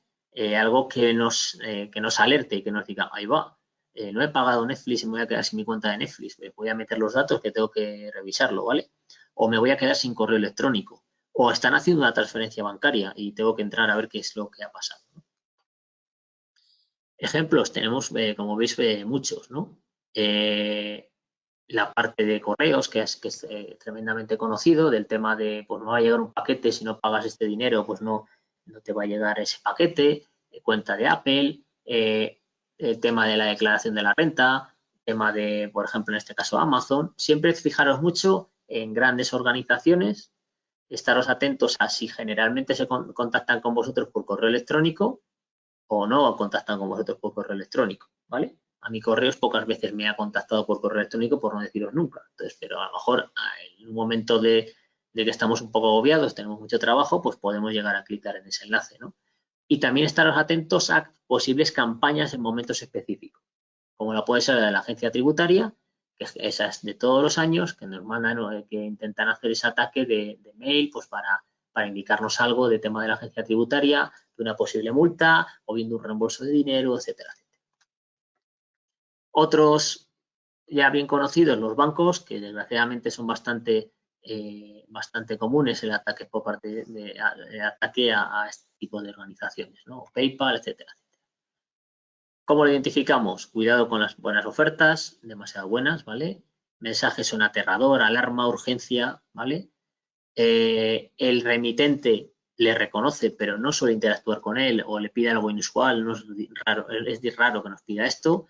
Archivos adjuntos inesperados o extraños o enlaces inesperados también o extraños, ¿vale? Dentro de una URL, ¿vale? Siempre pasar por encima de una URL para ver si dentro de esa URL está enmascarada otra, etcétera, etcétera. No abrir mails de remitentes que no les sean familiares es lo más recomendable. No hacer clics en correos electrónicos a no ser que sepamos a dónde llevan. Navegar manualmente. Si vemos que nos lleva, oye, pues esto es del Banco Santander y no estoy muy seguro, pues voy a entrar en la web del Banco Santander y voy a ver si realmente me están pidiendo eso o no, ¿vale? Tema de certificados digitales, de las webs de HTTPS, que no nos dan seguridad, no es la seguridad que sea HTTPS, porque incluso ya los ciberdelincuentes, las webs que hacen están marcadas ya con HTTPS, pero por lo menos si no lo es, pues ya podemos desconfiar casi del todo, ¿vale? Y seleccionar parte del mail y buscar en el propio Google, ¿no? Para ver si hay ataques parecidos. Más concretamente, el spear phishing, ¿vale?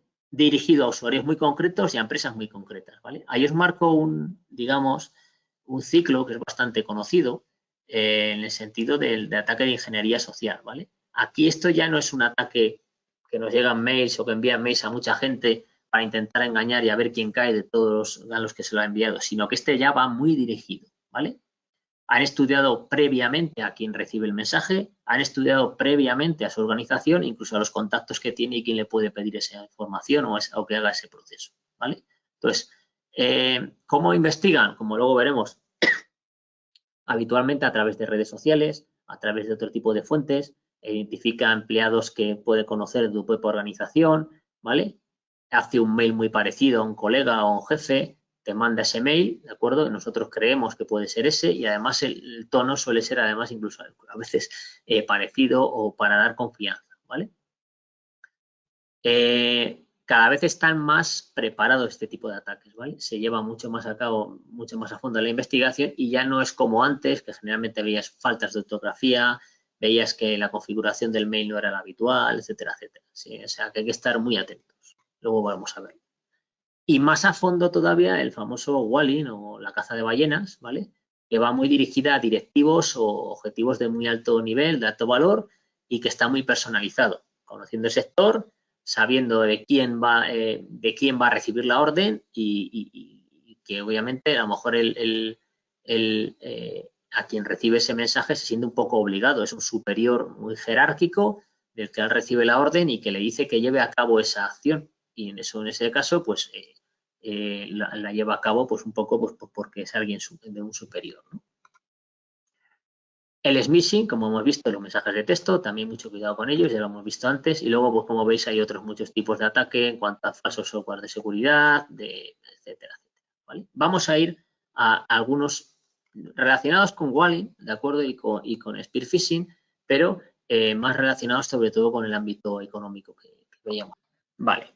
En cuanto a la vulneración en cuanto a otros tipos de incidentes y amenazas, pues ya más sofisticados, tenemos, y vais a ver que está muy relacionado pues con phishing, obviamente es phishing, ¿de acuerdo? También el BEC, el famoso BEC, ¿de acuerdo? Que son mensajes de correo electrónico de impostores que engañan a la gente pues para que envíe dinero, ¿no? En este caso a a veces pues, bueno, miles de dólares, etcétera, etcétera, o información empresarial, o de carácter personal, o que den acceso, etcétera, etcétera, ¿vale?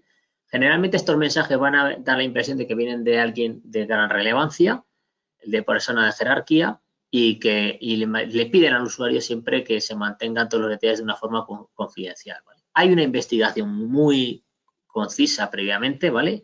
Muy dirigida, una investigación previa muy importante a la cadena de mando, a los horarios, etcétera, etcétera.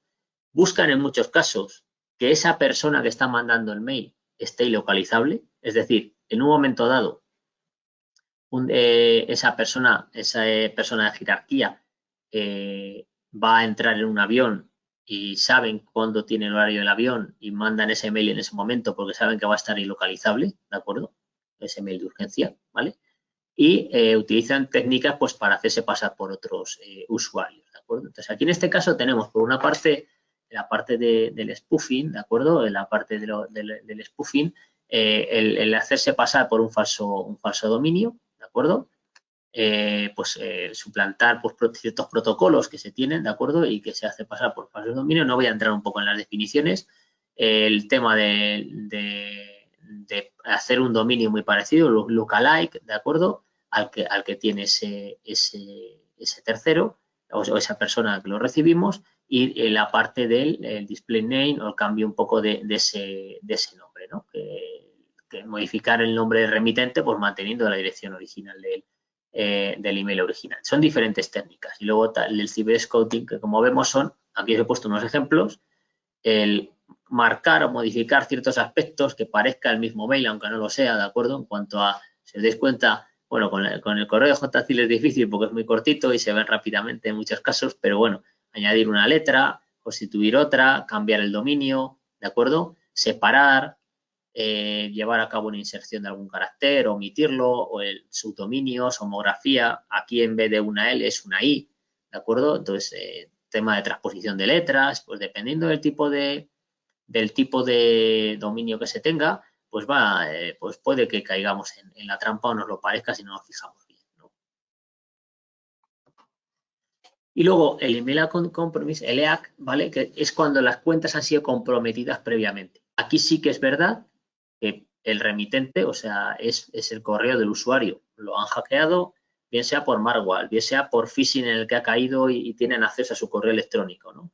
Credenciales filtradas, fuerza bruta. Entonces, por cualquier tipo de esas técnicas, ¿no? Pues tiene acceso al correo de ese remitente, ¿de acuerdo? Y al llegar el correo, efectivamente, es de esa persona. Entonces, ahí tiene acceso a toda la información. Destinatarios, firma, configuración, historial de correos previos. Pueden hacer una investigación mucho más a medida y, en este caso, hacer el ataque mucho más a medida, ¿vale? Entonces, deberemos de estar muy atentos, pues, a que no nos hackeen, en este caso, el correo electrónico o en ese tipo de servicios, ¿vale? Fraude del CEO, ¿vale? El funcionamiento de estafas, transferencias y pagos, ¿de acuerdo? En este caso, ya que lo hemos hablado un poco antes, ¿no? El fraude del CEO consiste en que, bueno, pues que hacen una investigación previa, lanzan correos con software malicioso o suplantan a un alto cargo, a un proveedor, ¿de acuerdo?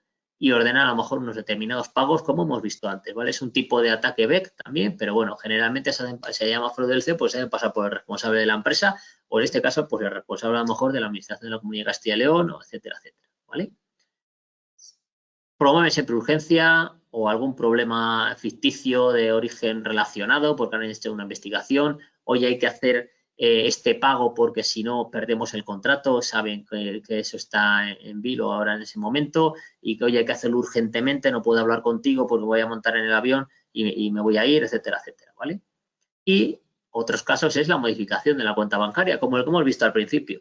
Ese es simplemente hacerse pasar por ese proveedor, modificar esos proveedores y modificar las cuentas bancarias de los pagos que se tenían que hacer, ¿vale? Cuando consiguen el pago, pues rápidamente el importe se transfiere fuera del país, se mueven muchas cuentas bancarias y es casi imposible o muy difícil recuperar el dinero completo una vez que pasan 24 o 48 horas, es muy complicado, ¿vale? Entonces, en este caso es uno de los más comunes que debemos de estar siempre atentos a lo que se nos pide, ¿vale? Os pongo un ejemplo de fraude del CEO. la empresa municipal de transportes de Valencia, ¿de acuerdo? Que tuvo también un fraude del CEO, en este caso en 2019, donde le estafaron 4 millones de euros, ¿vale? Este caso pues también fue muy conocido, a lo mejor sí que os suena, ¿vale? En este caso no sé si recuperaron o no el dinero, me temo que posiblemente no fuese así, pero bueno, en este caso pues se dieron cuenta tarde de que había sido, habían caído en este fraude del CEO. Se utilizó al director gerente, que en ese momento, pues como os decía, pues estaba creo que de viaje, y esa información para realizar ese pago de algo que se tenía que contratar, y aquí en este caso pues estafó ese dinero. Por eso os digo que generalmente cuando hablamos de fraude del CEO, o me pasa habitualmente, hablo con gente de administraciones públicas y lo ven más para empresa privada, pero como habéis visto el de los proveedores, ha habido empresa pública en las entidades estas de Cataluña, y en este caso pues estamos también en una empresa municipal de transportes, ¿vale? El fraude de recursos humanos, también bastante común, ¿vale? Ya ahora le oigo menos, pero sigue siendo común, ¿vale? Tuvo, digamos, más su auge, yo creo que fue en 2019, 2017, 2019, ¿vale? Suplantación de un empleado solicitando un cambio de cuenta bancaria, ¿vale? Oye, a partir de ahora estoy trabajando con este otro banco, solicito que mis próximas nóminas me las ingreséis en esta cuenta bancaria, ¿de acuerdo? Suplanta la identidad con un falso dominio, analizan bien, o sea, en este caso, pues quién es el empleado, también tienen bien investigado, y en este caso, pues marcan la parte de esa cuenta bancaria. ¿Cuándo te sueles dar cuenta? Pues generalmente cuando se hace la transferencia de las nóminas y este empleado a lo mejor lo notifica y dice, oye, no lo he recibido, y ahí es cuando se destapa un poco todo, ¿no? Muy importante analizar bien el correo recibido, emisor y receptor, servidores de correo intermedios, ahora veremos esta parte, cliente de correo utilizado para enviarlo y fechas de envío y recepción del mail, ¿vale? Y no debemos publicar datos de cuentas de correo internas pues indiscriminadamente, porque pueden traer estos problemas. Y otros como este de suplantación de los proveedores, ¿de acuerdo? El objetivo, pues cambio de número de cuenta para un pago de facturas por regla general, ya hemos hablado antes de ello, entonces no voy a profundizar mucho, ¿vale? Uso de técnicas de ingeniería social muy sofisticadas, conocen perfectamente lo que se está haciendo en esa organización. Si se reclama el dinero de factura, se destapa el fraude, ¿de acuerdo? Y en caso de dudas debemos intentar confirmar la veracidad por otras vías. Yo sí que recomiendo, pues si veis la factura, cambiar formato, si veis que se está solicitando algo que no es muy habitual, etcétera, etcétera, pues también investigarlo, incluso hacer una llamada a ese proveedor directamente o por otros medios contactar con él, ¿vale? Este caso también es de los más comunes, bueno, habéis visto el ejemplo del principio, ¿vale? Pero más común de lo que creemos, ¿vale? Aquí en esta parte de suplantación de proveedores, pues yo conozco varios casos. En este caso yo estoy ubicado en Valladolid, pues conozco varios casos de empresas, en este caso empresas privadas, ¿no? Pero de Valladolid, pues que, bueno, que conocían perfectamente que tenían que hacer unos determinados pagos de tal, y en este caso, pues han caído en este ataque de suplantación de proveedores, ¿vale? En cuanto al tema de analizar las cabeceras de los mails, bueno, pongo aquí el ejemplo de Outlook. Si abrimos el correo con doble clic, ¿de acuerdo? Damos archivo, información, ¿de acuerdo? Propiedades, y ahí abajo en encabezados de Internet nos marca un poco esa ruta. Sí que es verdad que no es tan fácil el analizarlo. Veis aquí en esta parte de encabezados de Internet cómo nos marca, pues, de dónde... pero bueno, nos puede dar una base de cuál es el dominio de emisión, el dominio de recepción, etcétera, etcétera. Y bueno, sí que es verdad que es para un usuario un poco más especializado, ¿no? Pero bueno, si os atrevéis a hacerlo o a hacer la prueba, podéis llevarlo a cabo para que veáis cómo camino ha seguido ese mail, cuándo se ha enviado, sobre todo el tiempo también. Si veis que ese mail fue enviado hace 2 días y lo hemos recibido hoy, cosas raras, pues tenemos que desconfiar. ¿Cómo evito caer en estos engaños? Pues muy atentos a altos cargos que piden información no habitual, reflexiona, hace una pausa, analiza la situación, la solicitud, consulta, ¿vale? Sigamos los procedimientos. Lo bueno que tiene la administración pública, ¿vale? En este caso, es que tenéis unos procedimientos muy definidos, ¿de acuerdo? Toda la parte de organizaciones tenéis unos procedimientos muy definidos para poder hacer facturas y pagos, y lleváis a cabo esos procedimientos, seguís esos pasos, ¿vale? Y eso, pues, son los canales habituales, son los canales aprobados, y es lo que se debe de llevar a cabo, ¿vale? Es muy importante esto, que se siga así, porque si nos entran las prisas porque nos piden algo, pues podemos caer en estos engaños, ¿vale? Atentos a errores ortográficos, ¿de acuerdo? Cómo está escrito el mensaje, a direcciones del correo del remitente y a los dominios, ¿de acuerdo? confirmar por otras vías de comunicación. Si tenemos dudas, pues confirmamos, llamamos por teléfono, usamos un correo electrónico, no responder, sino usamos un correo electrónico, oye, me has hecho esta solicitud, ¿es así o no es así? ¿De acuerdo? Y si hemos caído en el engaño, pues hay que avisar a los interesados, al CAU y, pues, sobre todo, no borrar los correos electrónicos, ¿vale? Ni la documentación recibida para luego poder hacer una investigación de los hechos. ¿Cómo pueden conseguir tanta información de nosotros? Pues la consiguen. ¿Y cómo lo hacen? Pues en este caso, a través de información que publica en Internet, ¿vale? Plataforma de contratación del Estado, página web de la empresa, otras webs de transparencia, ¿de acuerdo? Redes sociales. Dentro de la plataforma de contratación del Estado, y esto me pasó con un cliente mío, que un proveedor le notificó que había recibido un mail suyo, en este caso, indicando, oye, pues es que se ha hecho pasar por mí, por responsable de compras en ese caso, y es que el mail es muy parecido, ¿no? Pues este era un ataque de este tipo, un poco al revés, le quería obtener datos de ese proveedor y les estaba pidiendo, pues, el cambio de ciertos tipos de datos, ¿no? El proveedor sí que se dio cuenta, enseguida notificó y se actuó en consecuencia, ¿no? No cayeron en el engaño. Pero sí que es verdad que dentro de la plataforma de contratación del Estado, obviamente por transparencia, pues también se publica bastante información. Entonces, hay que tenerlo también en cuenta, que se puede recopilar información. Dentro de las páginas web de la empresa o de la organización hay a veces que hay información sobre los trabajadores. De las webs de transparencia también hay información que se puede publicar en muchos casos. De redes sociales como LinkedIn o Facebook o Instagram, publicaciones que tenemos ahí, ¿de acuerdo? Búsqueda a través de fotografías o faciales para buscar información. Ya sabéis que hay un servicio en Google donde tú subes una foto y te salga fotos parecidas, pues ahí pues se puede incluso buscar información, ¿vale? Existen varios casos, que sí que son conocidos, que se ha conseguido ese fraude del CEO a través de esas búsquedas en redes sociales, ¿no? Imaginaros que una persona ha subido unas fotos en un Instagram, un Facebook, de una fiesta de empresa, etcétera, etcétera. Esto es un caso también curioso, pero que a veces se ha ocurrido. Y la semana siguiente el jefe pues le escribe, anda, que el otro día en la fiesta tal, han conseguido esa información a través de las fotografías y un poco le da esa confianza porque dice, pues sí, mira, en esta fiesta yo estuve aquí, etcétera, etcétera, y le da esa confianza porque marca ya parte de algo que el que lo recibe le da esa confianza, ¿no? Y baja las defensas. Y luego servicios hackeados con información. Os pongo ahí una web, I have been pwned, ¿de acuerdo? Por si no la conocieses, que es importante. Ahí introducimos el correo electrónico y nos marca, os la enseño un segundín, ¿vale? Para que la veáis. Introducimos el correo electrónico y nos marca en qué webs hemos sido, o sea, si ese correo ha sido hackeado en algún tipo de servicio, etcétera, etcétera. En estos casos, pues habrá que cambiar la contraseña. Obviamente, este tipo de servicios no debería de aparecer la contraseña de la Junta de Castilla y León, ¿de acuerdo? Pero bueno, porque lo tengamos en cuenta y que la conozcáis.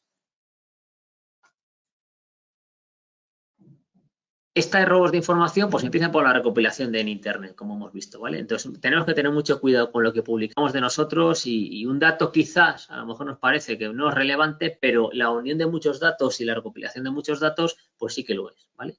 Me voy a saltar este vídeo que iba a poner, ¿de acuerdo? Que ya lo puse el otro día, porque, bueno, en este caso creo que quiero avanzar en otras cosas que tenemos más adelante, ¿vale? Y dejar tiempo a las preguntas, que me parece también interesante. Buenas prácticas para evitar esta suplantación de identidad, pues bueno, prevenirnos, ¿de acuerdo? Tema de conocer estas técnicas, saber que existe el spoofing y que se puede suplantar un determinado dominio, saber que existe el phishing, el smishing a través del SMS, ¿vale? ¿De acuerdo? Que existen este tipo de fraudes como el fraude del CEO, el ataque del proveedor, etcétera, etcétera, el fraude de recursos humanos. Lo primero es conocer todo esto, ¿vale?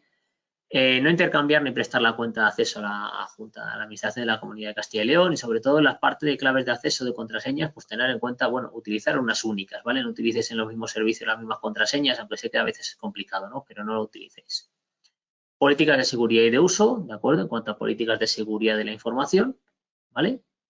Tema de reputación probada en cuanto a intercambio de información, difusión controlada de información que publicamos, actualizaciones periódicas de diferenciación, identificación e incidentes y situaciones anómalas, pues notificamos al CAU. ¿Qué más fraudes online existen? Y este ya no es tanto relacionado con los ámbitos económicos, ¿no? Pero también lo puede ser. ¿Por qué? El falso soporte técnico, Yo en el último mes, sí, estaba pensando cuándo ha sido la última vez, fue hace 10 días, en el último mes me han llamado 2 veces del fraude del soporte técnico, del falso soporte de Microsoft. En muchos casos, pues bueno, se identifica fácilmente porque a lo mejor la persona tiene un acento extranjero o no identificas bien, pero en este caso tenemos que estar siempre atentos, ¿no? Alguien que te llama o te salta un aviso a través del navegador de que tienes un riesgo y que conectes para solucionarlo. Entonces, mucho cuidado con esta parte porque, bueno, porque es más habitual de lo que creemos. Si contactamos, si nos dicen descarga, entra en esta página web, descarga esta aplicación para desinfectar el ordenador remotamente, etcétera, etcétera, lo que están haciendo es instalarnos un malware al final o instalar un sistema para captar nuestra información o para llevar a cabo otro tipo de ataques. ¿Y qué otras amenazas podemos encontrarnos? Bueno, pues amenazas a nivel de malware también, claro. Ya no son, obviamente, esa parte de phishing. En muchos casos lo que nos lleva a este phishing es a la instalación de ciertos programas que pueden ser malware, ¿no? Como los que vemos aquí. Virus, gusanos, troyanos, espías, botnets, ¿de acuerdo? Ransomware, etcétera, etcétera, ¿vale? Los vamos a ver un poco por encima rápidamente. Tener en cuenta que un virus, pues bueno, que infecta ficheros, toma el control, se propaga dañando el dispositivo. Mucho cuidado cuando recibáis pues ficheros.exe o con nombres de otras aplicaciones. Fijaros siempre en las extensiones de esos archivos, etcétera, etcétera, para tenerlo también en cuenta, ¿vale? Muchas veces a lo mejor decimos, pues tiene pinta de que es este, pero tiene otro tipo de extensión. Pues mucho cuidado con esto, ¿vale? Mucho cuidado en general con los archivos que recibamos. Tema de gusanos, ¿de acuerdo? No hace falta que lo ejecute el usuario, ¿de acuerdo? Por lo tanto, es más peligroso y se replica a sí mismo, ¿vale? Se expande por las redes a las que está conectado el equipo y es a veces difícil de detectar, ¿vale? En muchos casos, esta parte de gusanos y en otros virus también, ¿no? Pero va el equipo mucho más lento, se envían mensajes sin consentimiento, etcétera, etcétera. Pues de ahí tenemos que tener en cuenta que tenemos un problema y contactar con el CAU, ¿vale? En cuanto a archivos legítimos, ¿de acuerdo? El tema de los troyanos, ¿no? Pues que se disfraza de archivos que creemos que son de verdad y se ejecutan y hay unas vulnerabilidades y roban información, ¿vale? Al final les va un poco, los que conozcáis la historia de Troya, pues está oculto y en este caso pues intenta captar toda la información que puede hasta que lo descubrimos. El espía lo mismo, ¿vale? Espiar, recolectar información, ¿de acuerdo? En cuanto a usuarios en empresas sin autorización, ¿vale? Y lleva, pues bueno, recopila datos, acciones que llevamos a cabo, información que tenemos en nuestros discos duros, etcétera, etcétera. El adware, que es la invasión un poco de publicidad, más fácilmente detectable. Si vemos que ocurre esto es que tenemos ahí un problema, ¿de acuerdo? Y el tema de los botnets, que son redes, sobre todo es peligroso pues porque si podemos ser parte de una red de equipos infectados que luego sean utilizados, ¿no? Un botnet al final es una serie de robots de webs o zombies que cumplen órdenes controladas por remotamente por los ciberdelincuentes a distancia. Entonces, imaginaos que tienen controlados unos miles de ordenadores y en un momento dado llevan a cabo un ataque de negación de servicios, es decir, intentan a una web todos a la vez, entrar a la vez. Por lo tanto, no tiene recursos esa web y se cae, ¿de acuerdo? Pues un ejemplo de ataque de negación de servicio, pero también se pueden utilizar pues para propagar malware, para enviar spam masivo, para temas de criptominería, como veremos ahora, ¿no? El tema del cryptojacking pues está relacionado con esta parte de criptominería, pues que secuestra el procesamiento del dispositivo víctima y lo usa para extraer criptomonedas. Ya sabéis que el tema de las criptomonedas se pueden también comprar y vender, pero también se pueden minar, que se llama, ¿no? Entonces, pues bueno, con este software de minería que necesitan bastantes recursos, pues en algunos casos sí que se encuentran secuestros de equipos para utilizar los recursos de los procesadores para este caso. Como en el caso que veíamos antes, pues es se ve que ese equipo no va lento, no va bien, entonces bueno, sí que se suele detectar, ¿vale? Tema del ransomware, secuestra los datos cifrándolos para pedir rescates económicos para poder ser liberados. Creo que todos habréis oído hablar de ello y quizás es uno de los que más miedo nos da, ¿vale? Que se nos ponga la pantallita como esto, como veis aquí en algunos casos, y que nos pide un rescate. No debemos de hacer caso a ese tipo de rescates. Debemos obviamente notificar inmediatamente la incidencia y ver cómo se podría recuperar esta información. El mayor aliado obviamente pues son las copias de seguridad, el poder recuperar la información que teníamos, etcétera, etcétera, ¿vale? y sobre todo, pues bueno, mucho cuidado con si notamos que estamos infectados o que se está encriptando nuestro disco duro, sobre todo desconectar inmediatamente de otras conexiones que tengáis, si estáis conectados a un servidor o a otro tipo de conexiones, desconectar inmediatamente para evitar que se propague, en caso que se pueda, este ransomware, ¿vale? Bueno, hay algunas buenas prácticas, como veis, las copias de seguridad, cuidado con las extensiones de ficheros, los macros deshabilitados, temas de elementos sospechosos, siempre fuentes confiables, navegaciones seguras, bueno, las más habituales, ¿vale?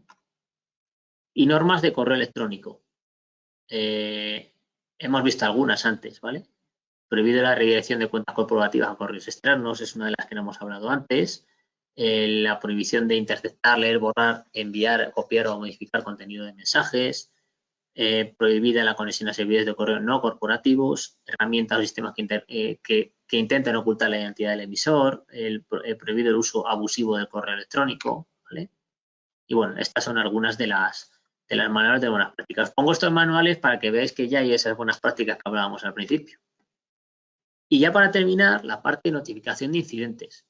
Aunque pongamos todo de nuestra parte y estemos atentos, puede que en un momento dado caigamos en una de estas amenazas, ¿vale? Y que haya un incidente de seguridad, ¿vale? Un incidente de seguridad, cualquier información o eventualidad en la que pueda haberse amenazada la información y pueda, en consecuencia, dar lugar a degradación, pérdida de confidencialidad, integridad, disponibilidad, identidad, trazabilidad, ¿vale?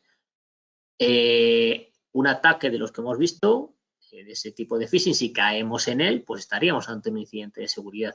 Si detectamos previamente el ataque y no caemos en él, no estamos ante un incidente de seguridad porque no estamos cayendo en ese engaño, ¿no? Entonces, aquí debemos tener en cuenta qué es y qué no es un incidente de seguridad. Por una parte, un spam que recibamos, pues se elimina ese bloqueo remitente. Correos sospechosos de un remitente conocido, pues habrá que avisarlo a ese remitente, pero a lo mejor no hemos caído en esa trampa, por lo tanto, no es como tal un incidente, ¿de acuerdo? Pero sí que viene bien avisar, obviamente. Se ha perdido, destruido un dispositivo cifrado. De esto luego vamos a ver una pregunta que creo que han hecho por ahí, que estaba viendo cuando estaba contestando a las preguntas vosotros. Entonces, aquí en este caso hay que informar al responsable de tratamiento y restaurar la información de la copia, ¿vale? Tema de antivirus, que a veces equivocamos, y decimos, uy, ¿qué pasa? ¿Quién está pidiendo esto? ¿No? Pues a lo mejor es el propio antivirus. Pero, ¿y qué sé que es un incidente? Pues bueno, pues en caso de phishing, correos sospechosos, sondeos de información, ¿de acuerdo? Se ha accedido un enlace a un fichero adjunto y se genera una petición, ¿de acuerdo? La parte de visualización del correo en la lista pública externa, pues vemos que está el correo, nuestro correo JCIL está dentro de una lista externa de forma pública, o contactos, pues, si ser conscientes de los mismos, etcétera, etcétera. Todo esto que veis aquí, pérdida o robo de dispositivos no cifrados, podrían ser incidentes de seguridad, ¿vale? Entonces, en estos casos, tenemos varias formas de detección. Automatizadamente, mediante servicios de alerta temprana que tiene la propia Junta de Castilla y León, ¿vale? O por notificación de usuarios, ¿vale? Notificar la pérdida o robo, o notificación a terceros de que ha habido un mail no enviado por nosotros, o correos sospechosos que solicitan informaciones que se ha respondido, etcétera, etcétera, ¿vale? ¿Cómo se lleva a cabo en este caso o cómo se detecta? Bueno, ahí vemos formas de detección, veíamos antes, mensajes pop-up, lentitud, demasiado correo basura, ¿vale? Desaparecen archivos de nuestro ordenador, va lento, ¿vale? O se cifran los archivos. Entonces, ¿cómo debo actuar? Pues, en primer lugar, contactar, en este caso, con Asista, con el CAU, y comentarles el problema que nos está surgiendo, ¿vale? Ahí tenéis diferentes formas de contactar, dependiendo de lo que nos haya ocurrido. La habitual es la primera, que conectemos a través de Asista 3, asista.jcil.es, de 24 horas al día, en la categoría de seguridad, y contarles nuestro problema. Pero puede imaginaros que hayamos perdido nuestro dispositivo y no tengamos la posibilidad de contactar. Pues bueno, ahí hay unos teléfonos, como veis, de asistencia telefónica interna y de usuarios externos, ¿vale? Ahí os dejo un poco cómo habría esta parte, ¿no? Hay una parte ahí de seguridad, como veis, donde existen diferentes tipos para elegir en función de lo que nos haya ocurrido, ¿vale? Desde incumplimiento de normativas hasta correos de phishing, intentos de fraude, malware, etcétera, etcétera, ¿no? Seleccionamos el adecuado y contamos el problema, ¿vale? También otra forma de buscarlo es a través del buscador superior y ¿Cómo actúa el cabo? Esto ya no es quizá para vosotros, pero tenéis en cuenta que ante unos ciberincidentes, la primera es la preparación, que esté el personal formado, tener esos servicios de alerta, tener esa parte. Y una parte posterior es cuando ocurre el incidente, ¿no? Detección, análisis, identificación, detectamos, lo analizamos, lo identificamos, hacemos las medidas de contención para mitigarlo y para recuperar la información en el caso necesario, y luego la actividad posincidente, ¿no? Que nos va a llevar a esa preparación. ¿Qué tenemos que mejorar ante un incidente de este tipo que nos ha ocurrido? ¿Qué podemos mejorar y qué tenemos que hacer? Muchísimas gracias por vuestra asistencia, Rodrigo. Un placer, una vez más, haber compartido Gracias contigo. a vosotros. Un placer. Bueno, nos vemos la semana que viene. Muchas gracias a todas, a todos. Que tengáis buena tarde. Chao, hasta luego. Hasta luego, buena tarde. Hasta luego, Rodrigo. Buena tarde.